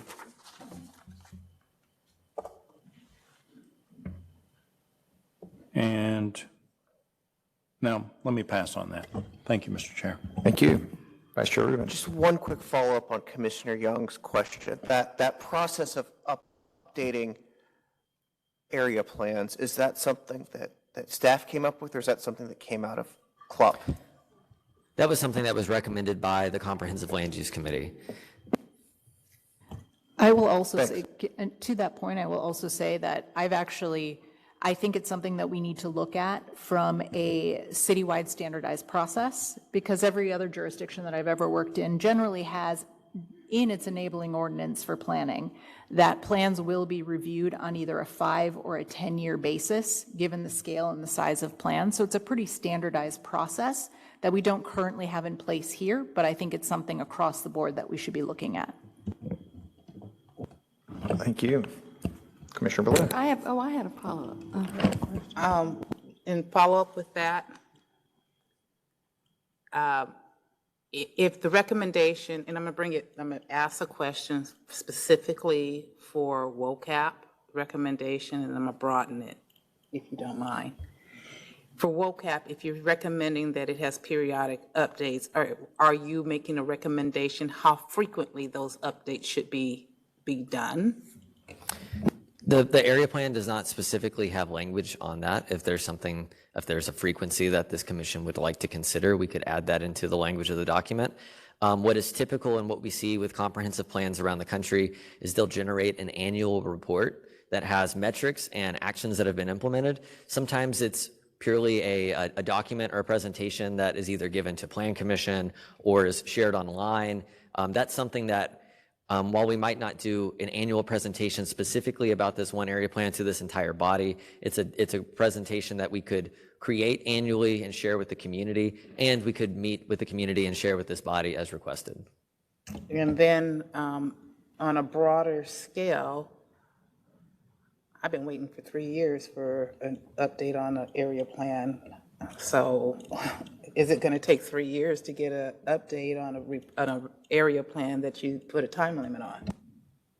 Well, so I would say this, that generally how it works in the past is, or on plans that I've worked on previously, which have been dozens and dozens, is that you take a look at it on a 5-year basis. Do you mean a review as in you're waiting to actually go through and start the process? Okay, that's a different, that's a different scenario, and these are all process questions that we are working through, and we know that are issues. So how do we make a recommendation that we do an update on a periodic basis, but we can't get a process in place that allows that to happen? What we are working as a department, the Planning and Urban Design Department, is taking a look at some potential amendments to the code in general that will establish some of these process metrics. Commissioner Houseright. Thank you, Mr. Chair. Mr. Church, again, thank you for great service and for a great report. You've received a lot of compliments already. I will compliment you on the graphic design and the clarity of the information. I always appreciate that. It makes it a little easier to absorb. If I understand the community emails that we've been getting over the last few weeks, that there's a general concern about the missing middle housing, as you know. But as I also believe that I understand these emails to say that there's an acceptance and perhaps even an embrace of ADUs. Can you talk to me about that in this plan? Missing middle seems to be the headline. I find, passing references to ADUs help me understand the point of view. And do I presume that you don't believe that ADUs are an equity tool? You don't believe ADUs are a tool to preserve neighborhoods, et cetera? So yeah, accessory dwelling units are one of numerous housing types that we mention as a type of missing middle housing. Accessory dwelling units are not appropriate for families, but they are appropriate for either individuals, maybe an elderly couple, individuals who are in their first home or potentially towards the end of their life in their last home. Those are very appropriate. What we're suggesting is that it is one housing type that should be considered.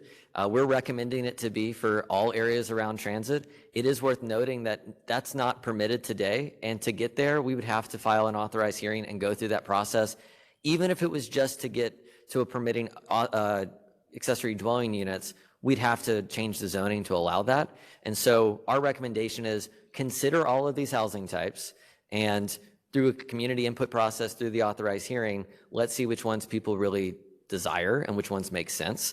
Accessory dwelling units being one of those. Can I also just point out one detail that I know we keep talking about it, how there's community, or we're sort of talking in de facto terms that there's community that does not want missing middle, that doesn't want duplexes, triplexes, and quads. And it's almost like we're talking about it from an absolute 100% of the people have said no. Well, in fact, in the survey that was, and when I met with some of the groups that had concerns about this, in the survey itself that they have published, there are actually quite a few votes for duplexes, triplexes, quads, townhouses, different types of apartments.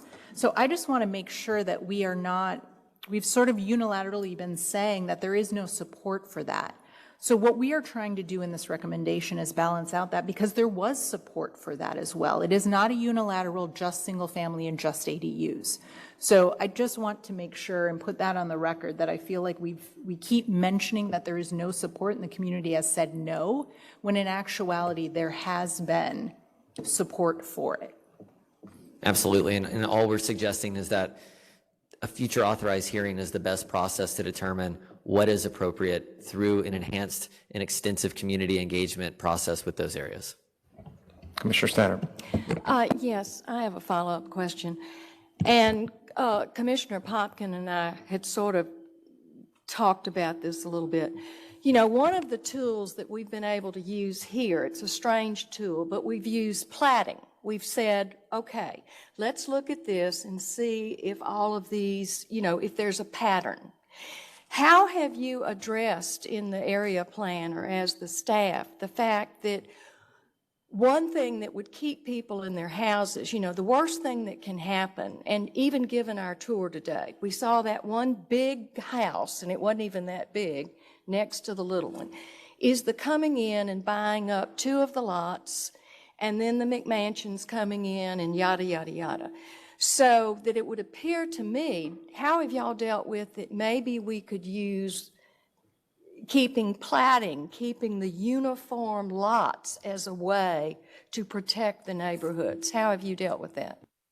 So currently there's not language in the plan, but one of our recommendations for this body to consider are two items. One is to remove the narrow lot single family as a housing typology to consider, because I do think that has the potential to create some complications or unexpected consequences that we can't foresee today, where multiple lots, you know, 3 lots in a row could get bought and redeveloped into 5. While that obviously would add a little bit of density, it definitely would change the neighborhood character. What we are also recommending as additional language would be to consider adding in language into the plan about a maximum and a minimum lot size for, and I think that it would have to be on a block-by-block basis or something like that, and it would be best determined through the authorized hearing and be written into the zoning, but codify it in the zoning that a lot can't be any large. An example, this is not what we're recommending verbiage in the plan, but no larger than 25% larger or smaller than the average of the block, or something like that.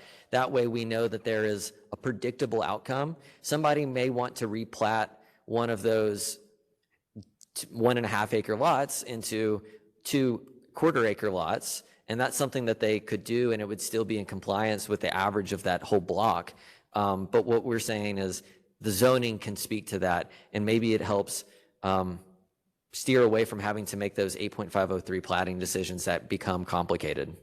Right. I would like to see, though, some language in the area plan that says one of the recommendations is to maintain the existing lot sizes as a basic overall concept, you know, to keep it from being so made into these huge lots and McMansions kind of things. Sure, yeah, and I don't think we're suggesting expanding lot size, but we are suggesting that we know that there's a variety of lot sizes in general, and so I think that this is where I might rely on the city attorney's office to figure out exactly how we can word it, but something that allows for that flexibility so that some lot isn't non-compliant, but at the same time, keeping it so that we're keeping the neighborhood Yeah, character the because same. although there are some larger ones, it was very clear in looking, and if you go to Google Earth and look, that there is a pattern of, in fact, most of them are about those 6,280 square foot lots. You can see,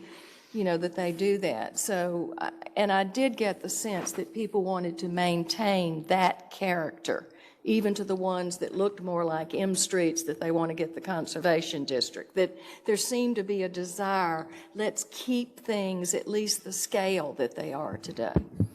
Absolutely, yeah. And in some of the areas where the large lots do exist, we know that a lot of the lot acreage exists deep. So they might be a fairly narrow frontage, but they are 500-600 feet deep. Those are the areas where perhaps it's not and again, I think the authorized hearing would be the best place to determine this. Perhaps the width of the lot frontage on the street remains the same, but we're just saying that allowing some additional density behind all of that would be appropriate, knowing that we're only going to locate a single-family home up on the street. But if we had another one or two deeper on the lot, it wouldn't change the neighborhood character, but it would begin to add a little bit more residential density.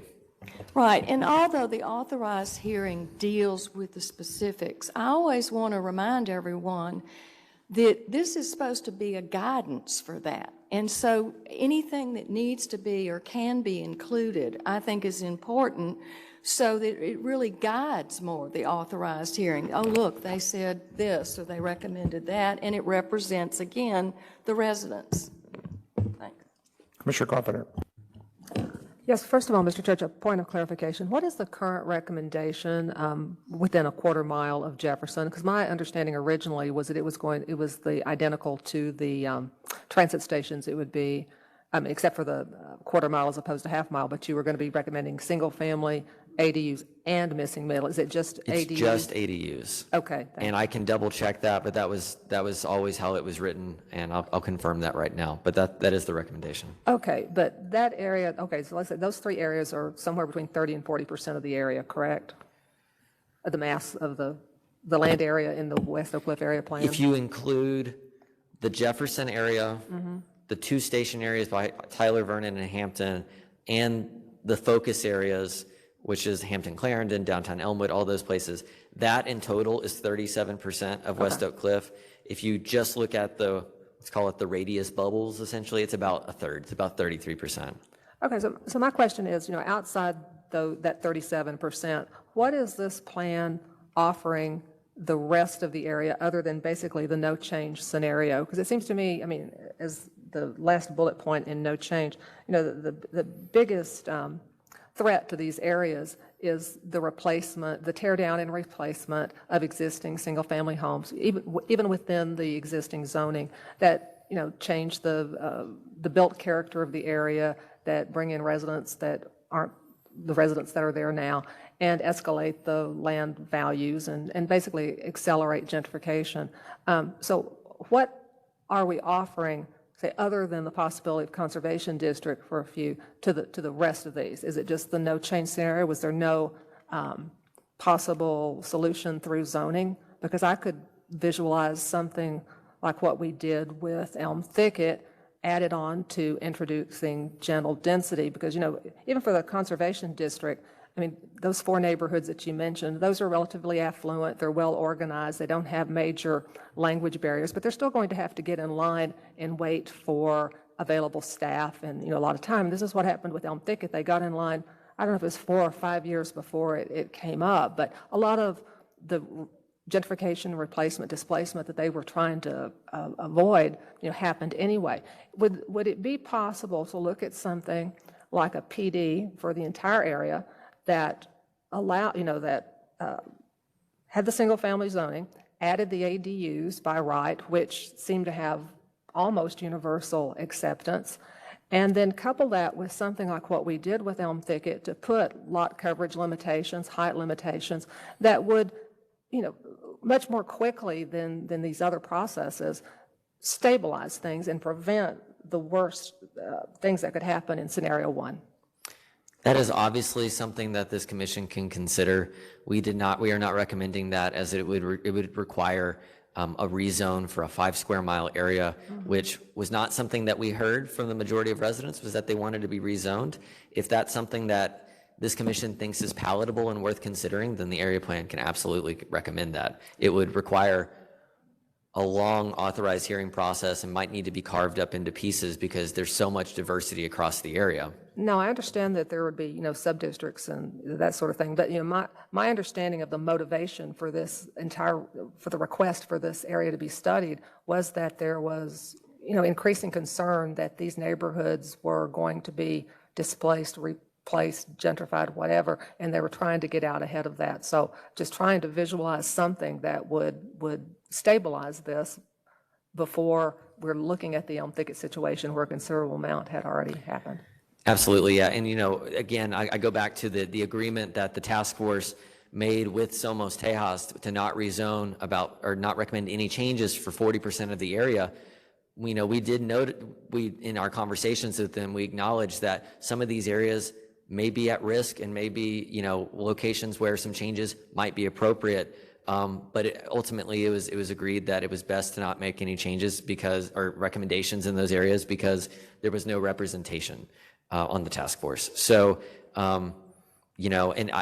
one thing I would, as staff personally would advise against, would be recommending changes where there's neighborhood associations and no recommendations where there's not neighborhood associations, because that begins to feel very inequitable and redlined.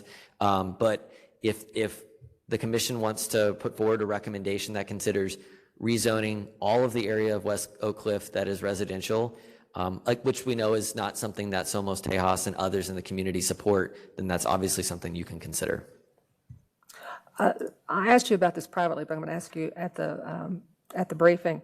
While we were on our bus tour, I believe it was on Falls Drive, you pointed out some areas that are obviously long built out as single-family housing, but are sitting on townhome zoning, which I know presents a considerable danger to those dwellings once developers decide that's a hot place to build. Are there other areas within this area plan that have that sort of situation where you have well-established homes sitting on non-single family zoning? And I know you referenced Somos Tejas as being opposed to that, but I don't know, was there a clear understanding of what dangers this existing zoning presents to those neighborhoods? So the agreement was struck early in the process. So it would have been about 18 months ago. In terms of identifying some of the specifics, that wasn't information that even staff had to present and talk through and have that conversation about. I went after our conversation and after the bus tour, I went and looked at the entire zoning map for the area. There are about 4 areas that are zoned TH3. So those are areas, because the way TH3 is written, they almost always get built as duplexes. That's what the use is there today. There's a range in terms of the quality of those housing and the locations of those housing.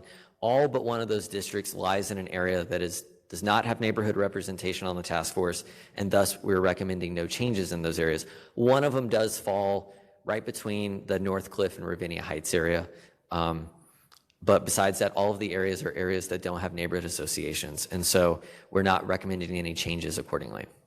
Okay, so the only area that you're recommending a change is the Jimtown focus area, which is now MF2, because there were people there. I mean, the neighborhood was well enough organized that they understood that that was a danger to their single-family neighborhood. That's correct, and I think, we know that the MF2 zoning category is substantially different than TH3 in terms of the kind of built outcomes that come out of that. And so, the concern was garden-style apartments or full block wrap apartments that could be built there, because, character-wise and like the size of those blocks, that would be a possibility. Whereas in these TH3 areas, they're smaller, they're kind of misshapen. They're kind of random areas that are just pockets of TH3 zoning. And they're currently operating as duplexes, which we know is about the only thing you can get out of out of a TH3 category, and these are areas that are providing affordable housing and attainable housing for those communities currently. Right. Well, I'll just add, I mean, this wasn't part of your study area, so there'd be no reason for you to know this, but I know the neighborhood that I live in, Western Heights, got a portion of our neighborhood got overlaid with TH zoning back in the 80s, and, it was long built out as single-family homes, and virtually all of those single-family homes are gone now, and built out as, pretty tall townhomes because of that. So it is a very considerable menace to the neighborhoods that some of these neighborhoods may not be aware of. But thank you. That's the last of my questions. Thank you. Vice Chair Rubin. I want to bounce back to Elm Thicket for just a second. Commissioner Carpenter brought up the fact that that authorized hearing took 5 years from, I guess, the time of the request to finish. And this may be a question for Ms. Gillis. If WOCAP gets adopted by council, what are we looking at time-wise for area plans? I know that having an adopted, or for authorized hearing, I know that having an adopted area plan gives you some sort of priority. Do you have a sense of what you'd be looking at? They will move the authorized hearings with, if adopted, the authorized hearings within the area plan will move to the top of the list. They will have more points than most that are still pending on the list. And we've also had some discussion about areas that didn't have neighborhood associations, and it's been brought up that, there's TH3 zoning in some of those. Is that right? There's a few pockets of that. There's not much, but there's probably 5 or 6 total city blocks in those areas. And since WOCAB doesn't have any recommendation currently, if those areas were spurred by WOCAP or otherwise to want an authorized hearing to address that TH zoning, even though WOCAP is silent and has no recommendation, would those areas still also get prioritization in the process? If an authorized hearing was initiated and authorized, yes. Great, thank you. Commissioner Hampton, please. Thank you. Thank you, Mr. Chair. Mr. Church, as usual, Commissioner Carpenter spurred another thought for me. In considering conservation districts, and I think I heard you mention this, it is a pretty substantial burden on communities to be organized, to go through that process. There's usually a pretty significant timeline involved with that. Is it correct that staff is considering other measures to help support the community? Did I hear you say that? So in terms of the specific conservation district process, Andrea, you may want to be able to better speak to staffing and that. We identify in the recommendations that one is one that is the two main agencies or leaders that would be neighborhood association leaders or neighborhood groups and PUD staff, and that we'd work hand in hand. Because you're right, it is an arduous process. But in terms of staffing, maybe you can speak to that and what that might look like long term. Did you, I guess as far as, were you talking about the conservation district process, or did you have a question about? It kind of piggybacks on both Commissioner Rubin's and Commissioner Carpenter's, is that if the recommendation is conservation districts are the tool, and we think that tool is years out, is that the best tool? Or do we have other strategies that we're trying to develop to make it a stronger tool? And I don't know that the tool is necessarily years out. It could be on I know for sure that we have 2 conservation districts in process right now, the process that are underway currently. I don't know that it's a years out process. Okay, thank you. And then one other follow-up, and this came back in thinking about that. You mentioned existing housing stock. There's programs that are available to support, homeowners. Are there programs that would help support? I think one of the examples was an 800 square foot house may not meet the needs of today's family. However, expanding existing housing stock is one of the most sustainable ways we have in lieu of tear down and new. Is that program available? I don't know if David is still here. I think he'd be best, and I don't know if Pam Thompson's on the call. If she is, she might be best to answer specifics about what the housing department has. They do have those grant programs that allow for small repairs. In addition, one of the recommendations is to create a neighborhood empowerment zone in this area. I know I spoke to that last time. What that would do is freeze the taxes of any additional land or any additional improvement value that was added to a house. So let's say you doubled the size of your house and all of a sudden your improvement value went from 100 to 200,000. You would only be taxed on your city of Dallas taxes. You would only be taxed at the $100,000 value for the next decade. That doesn't provide the $100,000 to go or more to go build that addition. And I see Pam has hopped on, so she might be able to speak to that a little bit better. And I'm happy, I don't mean to derail, I know we may be getting short on time, but it reminded me that as we're talking about how to preserve our existing affordability and housing stock, was that something that was available? So Ms. Thompson, happy to discuss now or discuss as a follow-up. Will you remind me of your question? I actually missed that particular question as I was listening. Programs available to help support renovation and expansion on smaller houses to meet today's family needs. Oh, sure. Daniel's correct. We have, and David Noguera talked earlier, we have two kinds of programs. One is our repair program, which includes completely rebuilding the building if that's necessary, and a variety of styles of program underneath that umbrella repair program. And then the neighborhood empowerment zone is, as Daniel suggested, we have not used that to the extent that we might because we ran across a couple of issues in the implementation of that program, and we set it up just as we were all shutting down for COVID. And so we're starting to ramp that back up again. So those are two existing tools. The neighborhood empowerment zone is geographically specific, and so an area would have to be declared a neighborhood empowerment zone by the city, and then there would be rules, and there are eligibility requirements for the household itself as far as income. So you'd have to income qualify for that tax exemption. And thank you. I read that in the recommendations and didn't understand what that meant. So I appreciate the additional new knowledge. Thank you, Mr. Church. Thank you, Mr. Chair. Thank you very And Ms. much. Thompson. Commissioner Anderson, please. Thank you, Mr. Chair. I have a couple of questions and comments. I'm going to try not to take very long. Commissioner Anderson, can you speak up a little bit, get a little closer to your mic? We're having a little trouble hearing you, sir. All right, is this any better? Can you hear me? It is, thank you. Okay, thank you.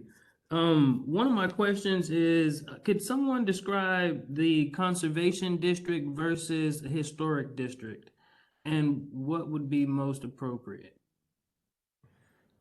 I'll take a stab at that, and Andrea, feel free to chime in if you want to add to it. A conservation district is sort of a historic district light. Historic districts are created and registered either nationally or through the state. They have very restrictive guidelines about what can be built. So if it's new construction, it has to essentially be identical to the character and the style of the area around it, all the way down to window frames and eaves of the roof and everything. A conservation district is a zoning category that only exists within the Dallas zoning code that, again, it's kind of it's a historic district light. So it identifies those characteristics that the neighborhood finds to be really important, whether it's roof pitch or height of a building, maybe it's where garages are located, requiring porches because every other house in the neighborhood has a porch. Aspects like that get codified into the zoning so that any new construction or substantial renovation of existing would be forced to conform to that. And they've got review boards that both of those have review boards and Landmark Commission to review the proposals so that we can ensure conformance with the zoning. Do you feel like conservation is a designation for the area served? Can you speak up again? Sorry, it was hard to hear you. Do you feel like conservation district would be more appropriate than the historic district, considering the areas that they like to preserve? Historic districts require a long, lengthy process that requires an area to have a substantial historic reason for being designated, whether it's something historical happened there, like an event, or maybe it is something very unique about an architectural style in the area that is unique to that area of Dallas. That's why we don't have a whole lot of them in the city. Conservation districts are a more navigable process that ensure that new development still feels like the rest of the neighborhood, but it definitely reduces some of the burdens that come with historic districts. Historic districts, as we know all too well with some in Dallas, can become burdens for lower income communities since they present extensive renovations and repairs that are required that maybe they can't afford. Conservation districts, because they're not quite as strict and strenuous, are easier in that sense. Understood. The next question could be, so in noticing that a large conversation is about housing and other types of housing. And when thinking about an area plan, might consider just the housing and also more conversation about the businesses and how they might then fit into the fabric of the community. Are there recommendations on adaptive reuse of existing business and stock where that particular perspective can be followed through with the area plan? So for all of the focus areas, which are predominantly commercial corridors like Hampton Clarendon and downtown Elmwood and the Northcliffe Neighborhood Center that we drove through today, our recommendations are for making it easier for those buildings to find new life. We know that a lot of the reasons, one of the main reasons that historic buildings, and what I mean by historic is buildings that are of an older building stock that, are maybe 1 or 2 story retail buildings that have seen better days. The reason that they are unable to find new life is because of parking requirements and some other zoning barriers. And so our recommendations are to remove those barriers so that they can find new life and find tenants that are able to utilize them with the goal of preserving them. Because we know that if a building's never able to find a tenant because they don't have the parking or they don't have the zoning lined up to find somebody to use that space, the most profitable thing for a developer to do is to tear it down and build something else. And that's not what the community envisions for this area, because they're very proud and love the old historic buildings. And so we know that zoning is a great tool to help protect those buildings. So is there any nomenclature that describes not tearing the building down in this overall process, as opposed to approving an overlay? So we're not recommending an overlay. We're just recommending that through those zoning changes, through the authorized hearings, that it consider those elements that we know are critical. At the same time, the body text of the document does specifically speak to, in those areas like downtown Elmwood and Hampton Clarendon and Northcliffe, that the neighborhood is supportive of protection and preservation of those buildings and wants to prioritize that. I think it would be good, and looking at the surrounding area and that particular building typology, preserving and adaptive reuse would help further preserving the character of that community. And I think that should be looked at a little more closely. The third thing is, you mentioned as we were going, and I was trailing you guys on the tour, an area that did not have storm sewers or inadequate storm sewers. Is there any room in this area plan to make recommendations towards infrastructure like that? So we're not specifically speaking to stormwater management, and that's best handled by DWU. But what we do speak to is, and I believe it's in our parks and open space section, is that as future infrastructure projects come online or are included in the bond and other capital improvement projects, that things like low impact development, integrated stormwater management, rain gardens, all of those tools that we know are best practices and help to reduce flooding and also improve neighborhood sustainability, we're recommending that be considered. We have a already adopted paving and drainage manual that speaks to that, but we're requesting that those projects consider going above and beyond so that we get the most benefit and maximize sustainability in these areas.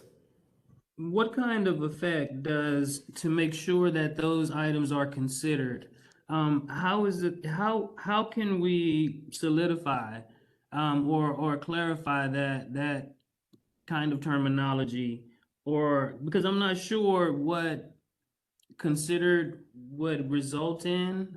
It could be they just kind of review it and then say, well, yeah, yay or nay, but I don't know what considered would actually entail at the end of the day. And you don't have to answer that right now.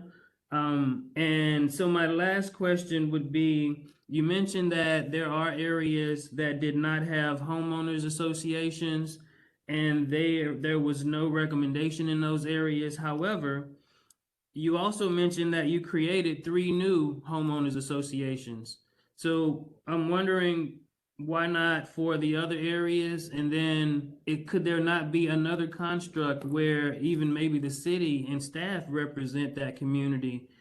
Because there needs to be some kind of representation instead of them just being set on the sideline. Yeah, that's a great question. So neighborhood associations, I just want to clarify, there are no HOAs in the area. Those are 501c3 legal entity. Neighborhood associations, sometimes they are, sometimes they are purely just an organized group of people. The neighborhood associations that were created and organized by the community. We as a department we have resources and we have presentations about how to create a neighborhood association, and we help them navigate that process. We provided those resources to them, and we had individual meetings with neighborhood leaders to help make it easier for them. Because what happened early in the planning process, where certain neighborhood leaders bubbled up from certain neighborhoods and say, I'm really interested in organizing my neighborhood, what can I do? And we provided them those resources, and that's how those associations got created. In the areas that don't have representation, we conducted extensive engagement and worked actively to try to identify leaders on the ground that live in those areas that were interested in jumpstarting the process, and we're just purely unable to find people that had the time or capacity to take that on. I think it's something that outside of this area planning process, it's a function that our department is one of the functions of our department is to help expand neighborhood capacity. And I think that those areas long term, we need to continue to focus on so that they have neighborhood associations. Neighborhood associations are great, not just for the planning process, but for anything that the city of Dallas is doing. Having those organizations on the ground where if a bond project is coming in or some other project, a parks project is coming in, we have a point person that we can reach out to and say, hey, can you share this information with your neighborhood and get the word out about this meeting or about this construction that's going to occur? So having those resources on the ground is critical. I think that beyond the potential adoption of the area plan, we need to continue to work with those areas. But we were unable to find any neighborhood leaders in those areas during the process. My concern with that notion is that a lot of communities that I frequent, I would say, don't have neighborhood associations. And in the event of an area plan, those communities would completely miss out on any chance at an area plan because they're not organized. And I'm wondering if there can be a construct within the city to address those communities that aren't further down the road in terms of being able to be organized in that fashion. Yeah, so that while the area plan doesn't specifically speak to that, something that over time, we know that areas change over time. Luckily, what we know about just the demographics of West Oak Cliff, as we saw today, it varies widely in terms of incomes and demographics of various areas. And the western side of West Oak Cliff, which is the vast majority of the areas that don't have a neighborhood association created, that is the area that has the lowest incomes, and it's the area that purely because of its location is furthest away from some of these impending economic and land use changes that are potentially going to occur in terms of gentrification and displacement. Long term, as neighborhood capacity expands, maybe there are opportunities to consider making amendments to the area plan, working with those neighborhood associations to include their input. It was just not, we had specific meetings targeting the western side of West Oak Cliff. We held meetings at the Pavilion in Martin Weiss Park. We had people pass out flyers door to door, and we worked with advocates in the neighborhood to do that. Turnout at those meetings was low, and as I mentioned earlier, that's an area, some of these areas have a very large undocumented population, and they're reticent to show up at a city organized meeting. And so it's, we'll have to continue to come up with other ways to engage them. Thank you. That's what I was hoping that you would do, is try to help continue to find ways to engage them, because that is an important part of what you do. And then, so my last observation or question is, and I know I said that before, do you consider the existing market in housing an affordable market? Here in the city of Dallas? No, in West Oak Cliff. I think that historically, West Oak Cliff did provide a large amount of attainable housing to the city of Dallas. As we have seen with the housing market all over the region, all over the city, and all over the nation, is values have dramatically increased. And so areas that were once attainable to families are no longer attainable. We know that there were people who bought homes in this area decades ago for $50,000, $60,000, and now they're worth 5 to 10 times that. And that's something that is really out of our control from a land use and planning perspective, but definitely presents affordability challenges for people who want to enter the neighborhood or who are currently living in the neighborhood and can no longer afford their property taxes. So I'm concerned about, so absent the development characteristics that we're proposing about the missing middle housing and preserving affordability and those kinds of things, the current housing stock is appropriate and approved by the existing residents. So I consider the existing West Oak Cliff area as an affordable market. And we should be preserving its affordability because the market is affordable without all of the extra growth. So I'm wondering if, and this is not a question, just a statement about if we can find ways to support the existing affordable market and make sure that it remains affordable. Yeah, I mean, there are state laws that make it difficult for us. We can't control what somebody sells their home at. We can't control and regulate property taxes. There are exemptions such as homestead tax exemption, veterans exemption, senior exemptions, and one of our recommendations is to expand education on those programs as much as possible because we know that that's really important. But in terms of keeping an area affordable when it's for, it's owner occupied, we're not legally allowed to do that. And so it becomes very difficult. So what we know is that others from outside the community are moving to Dallas and see that area as more attainable because whereas maybe the M Streets is $800,000, you can get a house in Elmwood for $400,000. It's still close to your job. It's still near transit. It's still near things that you want to be. They have the cash to enter the market. The residents that are there today, they had the cash to enter the market decades ago. Now they are unable to even afford their property taxes. And if they wanted to remain in the neighborhood, they wouldn't be able to enter the market. And that's, I think, a factor, and I presented that in my presentation that I sent earlier. That's largely a factor of intergenerational wealth and access to credit that speaks to redlining and goes back decades. I appreciate your time and efforts, Mr. Church, and on the future on new approaches to your new career. Thank you, Mr. Church. Thank you. Commissioner Carpenter. Yes, Mr. Church, on slide number 56, where you have possible additions for consideration, I'd like to run through these pretty quickly, please, because I guess we need to clarify whether we think they're worthy of being added. Where you say, consider adding language to consider maximum and minimum lot sizes as part of any future zoning changes to ensure compatibility with existing neighborhood fabric. And as a part of this, remove narrow lot single family as a potential missing middle housing choice. I know we've had a lot of discussion in earlier meetings about how we could be inadvertently disrupting neighborhoods through altering the pattern. So, I mean, I think these are very good recommendations. Are these things that the staff is comfortable with moving forward on? Yes, we are comfortable with them. I think in terms of the specific language, that's something that if there is specific language that this commission wants to move forward, then a motion could do that. Okay. But if needed, staff is also happy to draft language as well. Thank you. Could you clarify number 2, where you're suggesting adding language about how single lots in the middle of a block face that may qualify for additional density, say 10,000 square feet or larger, should be treated differently than lots that qualify that are at the corner or lie adjacent to other qualifying single-family lots? Sure, that's a great question. I know that that's kind of vague, and it's not intended to be vague. It's just kind of a complex thing to put into writing.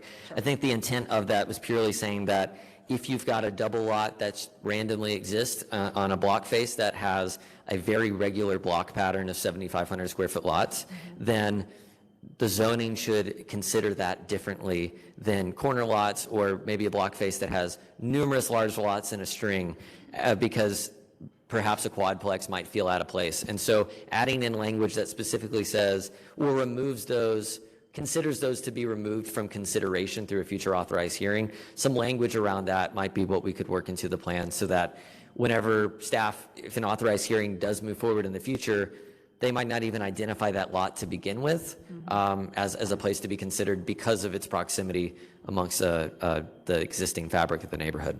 So you're saying those one-off lots that are a little out of character in the middle should not be automatic candidates for missing middle density?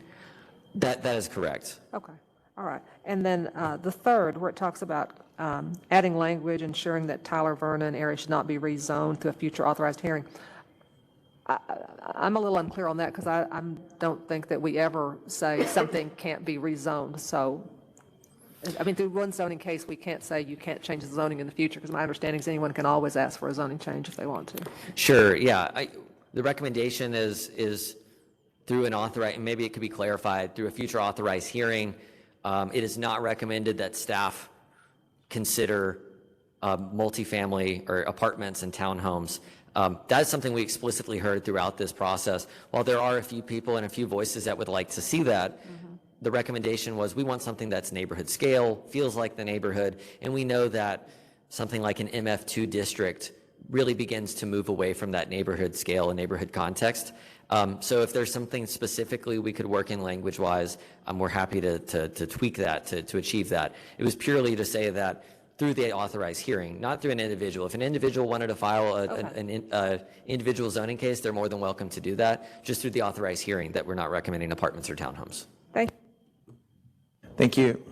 Commissioners, we're short on time, and any other questions, let's just save them from the hearing. Mr. Church, thank you very much for your excellent work. I appreciate the very high bar that you're setting here, but don't go too far yet. We're going to need you later for the hearing. Oh, I'll be back. Thank you so much. Commissioners, we're going to have a working lunch today. Let's take a 15-minute break, grab our lunches, and come right back. It is 12:50. Be back at 1:05.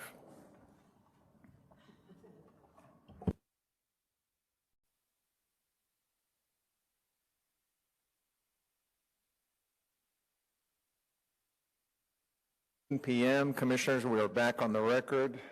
Commissioners, we'll begin with the miscellaneous items, and we do, they're here, I believe.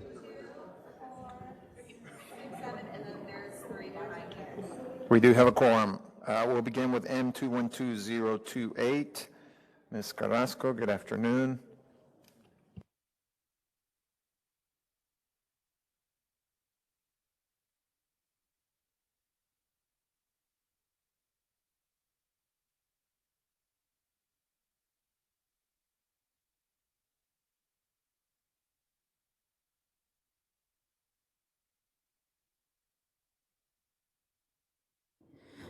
Good afternoon, Commissioners. Good afternoon.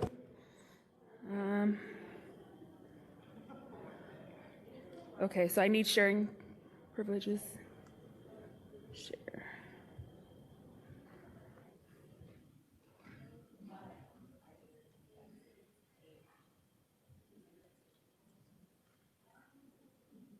Slideshow. Okay. M212-028. First item on the miscellaneous agenda. The request is to amend a development plan for a property zone PD 37 Subdistrict C located on the east corner of Hargrove Drive and Sheila Lane, approximately 6.5 acres. Property currently developed with an auto, sorry, I gotta move this around so I can see. Auto auction use authorized under SUP 2047. Okay, so they are requesting to allow for a reconfiguration of the surface parking and vehicle storage area to allow an increase in the vehicle storage area to 139,065 square feet. The current SCP site plan provides for a building, surface parking, and a little under 85,000 square feet of vehicle storage area for the auto auction use. The increase in vehicle storage area will increase the minimum off-street parking requirement. The applicant offers to provide the remaining required parking remotely to serve the auto auction customers during auction hours. The proposed increase in vehicle storage area will require 279 parking spaces. However, the 23 parking spaces shown on the site plan are not sufficient, and from staff's understanding, the property has not been approved for special parking to allow the proposed remote parking. Staff has determined that the request does not meet the criteria set forth for approval of a minor amendment, which requires that the site plan comply with the SUP ordinance and the underlying zoning and does not decrease the number of off-street parking spaces shown on the original site plan so as to create a traffic hazard or traffic congestion or fail to provide adequate parking. Okay, the general location of the SUP, zoning map, aerial map, and the proposed site plan. So this is where they are removing parking to add the additional vehicle storage space. So they're wanting to add in nearly 55,000 square feet of vehicle storage area and removing the parking here. The existing SCP site plan, you can see all the parking here that's being removed. Staff is recommending denial. Thank you very much, Ms. Carrasco. Questions, Commissioner Hampton? Thank you. Ms. Carrasco, would you confirm the recommendation for denial is that this submittal does not meet the qualifications for minor amendment? Is that correct? Yes, ma'am. And the SUP renewal period, it is set to expire in June of 2023, so that's about 9 months from now. So if we did a denial, they would not be able to file for the SUP, is that correct? I'm not I'm sorry, can you repeat the question? Well, they wouldn't qualify, or they would need a waiver if it was a denial, so nope. Thank you, I've just gotten a clarification on that, that as a miscellaneous case, it would not trigger the 2-year period. Okay.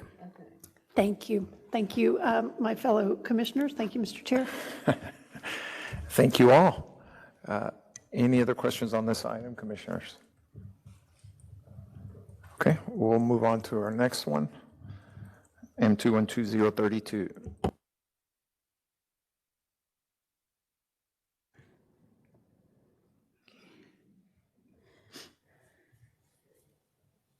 Okay, M212032, they are requesting to amend a development and landscape plan for a property zoned sub-area 1 within PD 393, located on the southwest corner of Stoltz Road and Greenville Avenue, approximately 4.5 acres. So they are requesting a minor amendment to the development plan that was approved in July 2020 to reflect the landscaping that was left off of the development plan by mistake. The PD requires the landscaping to be shown. The city arborist has no concerns as the plan appears to be in compliance with installation requirements per Article 10, and all plantings will be confirmed upon inspection prior to the issuance of a CO. Okay, general location of the PD, zoning map, aerial map. Okay, yeah, we're not up.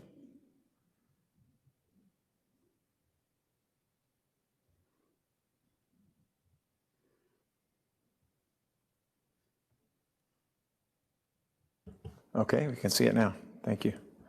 Did y'all not see the entire? We didn't see any of it. No. None of it? Okay. Do I have to read the? Please, if you don't mind, just begin from slide number 1.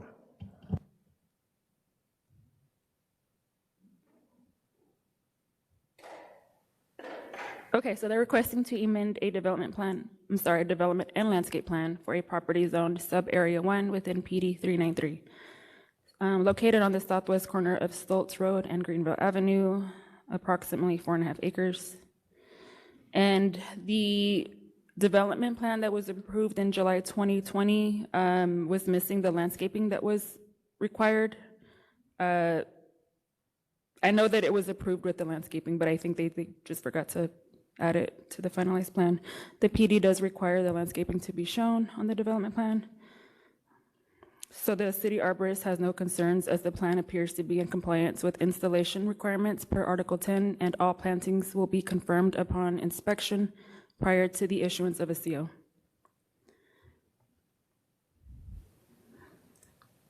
Okay, location of the PD, zoning map,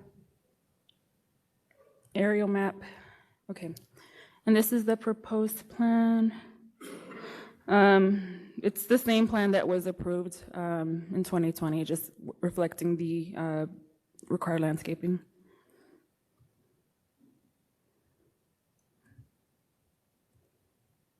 Okay. The existing development plan.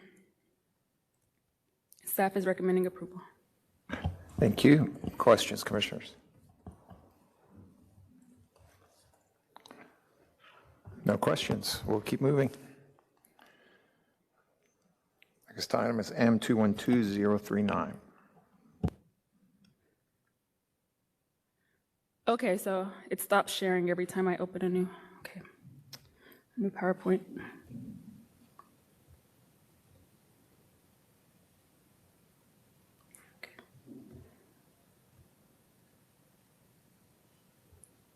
Okay, M212039. They are requesting to amend, They're requesting to amend a development landscape plan for a property zone tract 4 within PD 812, located on the southeast corner of East 11th Street and Franway, approximately 2.26 acres. In February 2022, City Council approved a zoning amendment to the existing development landscape plan within PD 812 tract 4 to add an additional story for multifamily to Building 1 and to relocate the driveway to Current Street.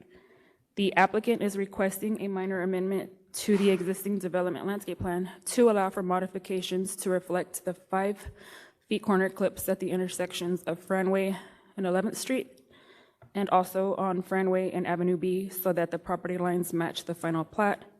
These corner clips were required at platting after the development landscape plan had been approved in February. No other changes are being requested. General location of the PD, zoning map, aerial map. So the proposed development landscape plan, and these are the 5 foot corner clips on the intersections of Avenue B, Franway, and East 11th Street and Franway. This is where they are relocating Current Street driveway.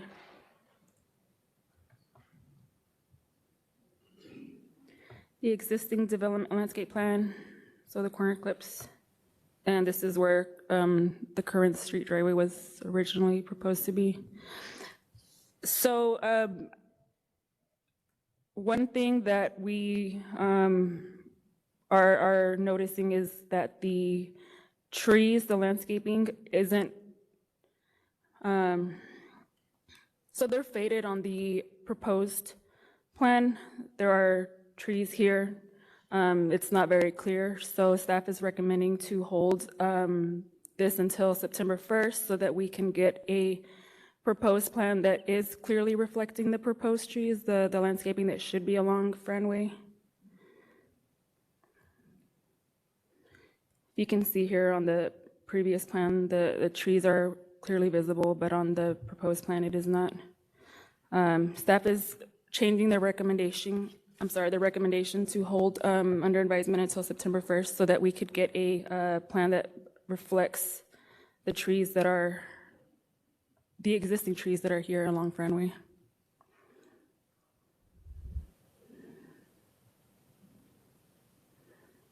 Does that conclude the briefing? Yes. Thank you very much. Questions, Commissioner Blair? Okay, so let me make sure that I heard you correctly. Yes, ma'am. you're changing your recommendation from approval to hold until September the 21st, and you're looking for a site plan or something that has a tree plan, a site plan that has Article 10 appropriately identified? So I'm recommending to hold until September 1st so that the proposed plan can reflect the trees that are the existing trees along Friendway that aren't clearly shown on this plan. On the existing plan, you can see them. They're still not as bold as they should be, but they are somewhat visible here. However, on the proposed plan, it's really hard to tell. So we're wanting a revised plan that reflects the trees that are existing, because the plan that we have, it's not very clear, it's faded. I'm not exactly sure. This was just brought to my attention. The city arborist is available to clarify if needed, but I'm not sure if that's the issue, to be honest. It may be. Yeah, so yeah, they should be along here. They should be along Friendway, but we only see in bold 1, 2, 3, 4.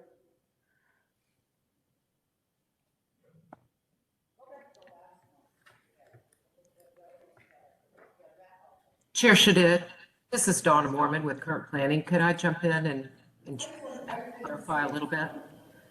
Please. Ms. Mormon. So, Hannah, would you go back to the proposed plan?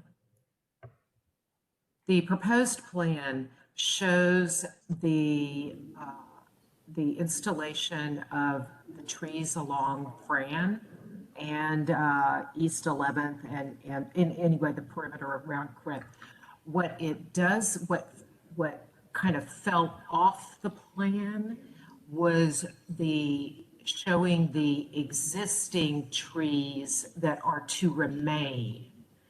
And because that's not clear on this drawing, basically the graphics, is why we are requesting that changing our recommendation to hold under advisement to September 1st to give the applicant the opportunity or the time to resubmit a plan that reflects the existing landscaping that is to remain as it was on the existing landscape plan. Phil, can you add anything to that? Yes, Phil Irwin, Chief Arborist, Development Services. What Donna stated is correct. The plan that's in front of you basically has an overlay missing. When it went before council previously, the trees that were there or that were existing was a kind of a faded image.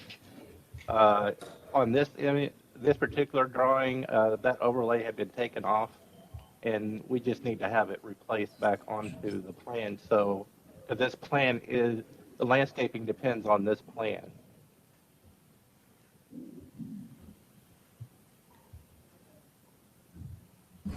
Thank you. Commissioners, any other questions? No questions from our folks online? I see Commissioner Anders shaking his head. Okay, thank you very much, Ms. Carrasco. Thank you. Commissioners, we are now moving on to our zoning cases on the consent agenda. Cases numbers 1 and 3 have been taken off. So at this point, the consent agenda consists of cases numbers 2 and 4. Begin with number 1 and Ms. Algair.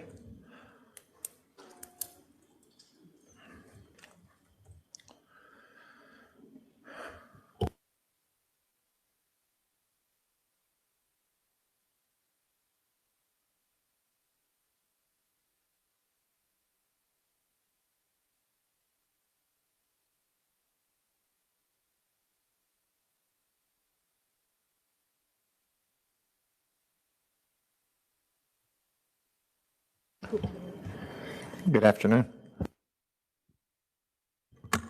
Good afternoon.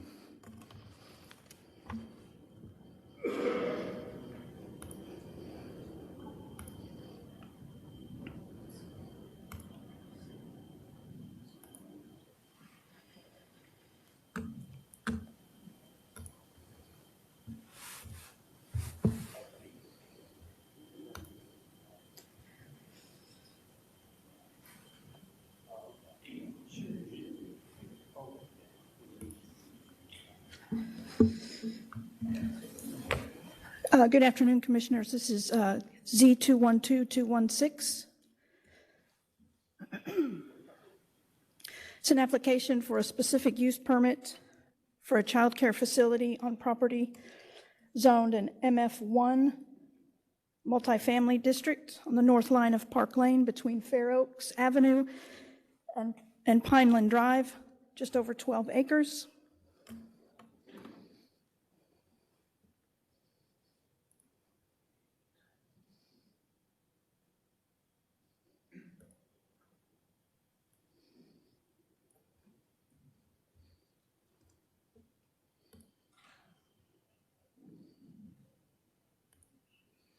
Location map in the northeast section of the city in District 13. An aerial map. Although the area of request, why is this doing that?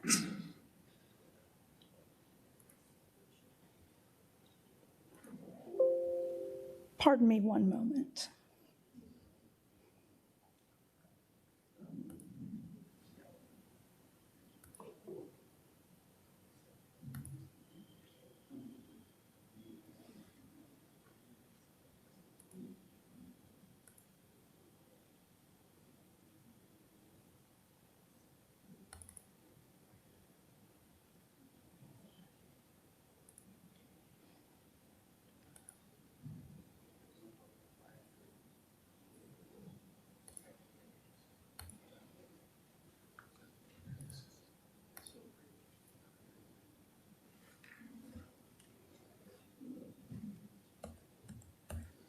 There we go. Aerial map. Although the area of request is the entire site of the multifamily development, the child care use is proposed to operate within specific locations on that site. So I've called out those locations. This first call out to the west of this on the site is the 2400 building, where 2 out of the 8 multifamily units have been converted for childcare use. The playground for the childcare facility, the 300 building, where 6 out of the 8, I don't know why this keeps showing all of these random notes. Okay. The 300 building, where 6 out of the 8 multifamily units have been converted for childcare facility use. Parking for the childcare facility is here off of Park Lane. And I'm also calling out the former multifamily leasing office for reasons which shall become obvious in a moment. The zoning map. There are, essentially the site is surrounded by multifamily uses everywhere except for a portion of retail and personal service uses to the southwest of the site on Park Lane. I'm also pointing out here that in the wider surrounding area, we have middle school, elementary school, and a high school all in the vicinity. As I said, the child care facility is to operate at specified locations within the existing multifamily. That's the Wildflower Apartments.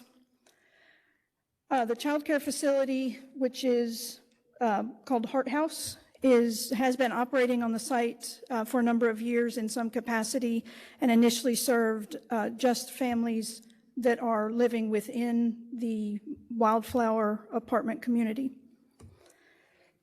There was an inspection recently. Dallas Fire Rescue determined that Heart House needs to obtain its own certificate of occupancy separate from that of the multifamily use, and that building permits for the conversion of the units over to for childcare use would also need to be obtained. And this current zoning application is an initial step towards meeting those requirements. The certificate of occupancy for the multifamily will also need to be updated at that time because of the reduction in the number of units. But it essentially is just going to be a formality. It's less parking kind of thing. It's just they need to update their CO. And the applicant has indicated their intent to apply for all the necessary building permits and certificates of occupancy as soon as this body opts to approve their request, and then prior to the public hearing before the City Council. This is the proposed SUP site plan. You can see the hashed areas are the locations where the child care facility is proposing to operate. As I said, up here is the 300 building where 6 out of the 8 units have been converted for child care use. And then down in the west portion, or over in the west portion of the site, 2 of the ground floor units, 2 out of the 8 units have been converted for multifamily use. Again, I'm pointing out the former multifamily leasing office. At the time of the site visit, the operators of Hart House had recently relocated their administrative offices into that former leasing office, and part of the staff's recommendation that the elements of the child care facility be located in a contiguous area on the site. That was kind of the impetus for that. That building was available. They'd already moved their administrative offices for the ability of the city to monitor the use on an ongoing basis. Staff feels that it is ideal, if feasible, that these elements would be located together. This is just an enlarged site plan. Same information, just maybe a little bit easier to see. As far as parking, the child care facility, when it is authorized by a specific use permit, the code allows parking requirements to be determined as part of the conditions of the SUP.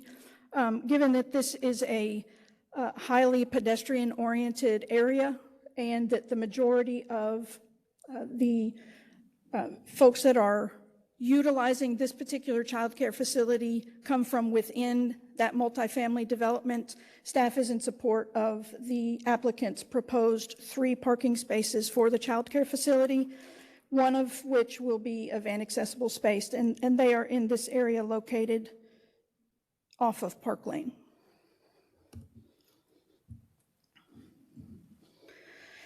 So some site photos and then surrounding uses. This is the easternmost edge of the site, and then the site from Park Lane. Everywhere surrounding essentially is multifamily. These are all multifamily developments across Park Lane from the site. As I said, there's some retail and personal service uses to the west and southwest of the site, and another adjacent multifamily development immediately to the west. And then this is the westernmost edge and the entry at that location. As far as the child care facility itself, as I said, 2 out of the 8 units in building 2400 will be used for the child care facility. This is a photograph of that building, the right side of that. The 2 ground floor units on the left are the ones proposed for child care use.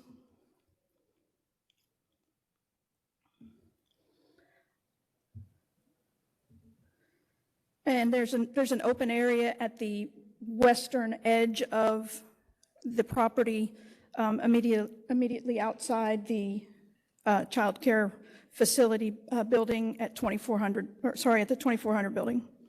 And then as far as the other elements of the child care facility, parking, playground, and the 6 out of the 8 units in building 300, this is that proposed parking area off of Park Lane.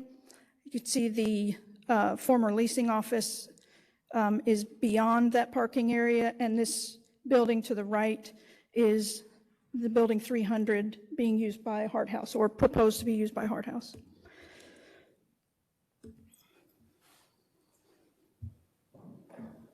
This is the playground area that is to the right of the former leasing office and behind building 300. And then this is just a view of the rear portion of the building, all ground floor units, and then the 2 second floor units on the right of this photo are proposed to be used for the childcare. And then basically, these are the proposed conditions. The applicant has agreed to the staff recommendation, which is just the portion highlighted in yellow.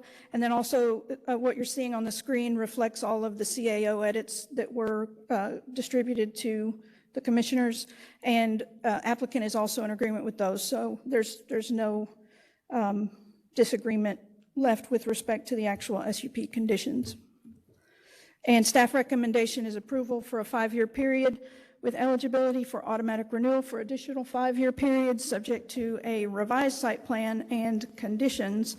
And the revised site plan would show elements of the child care facility in a contiguous area within the multifamily development.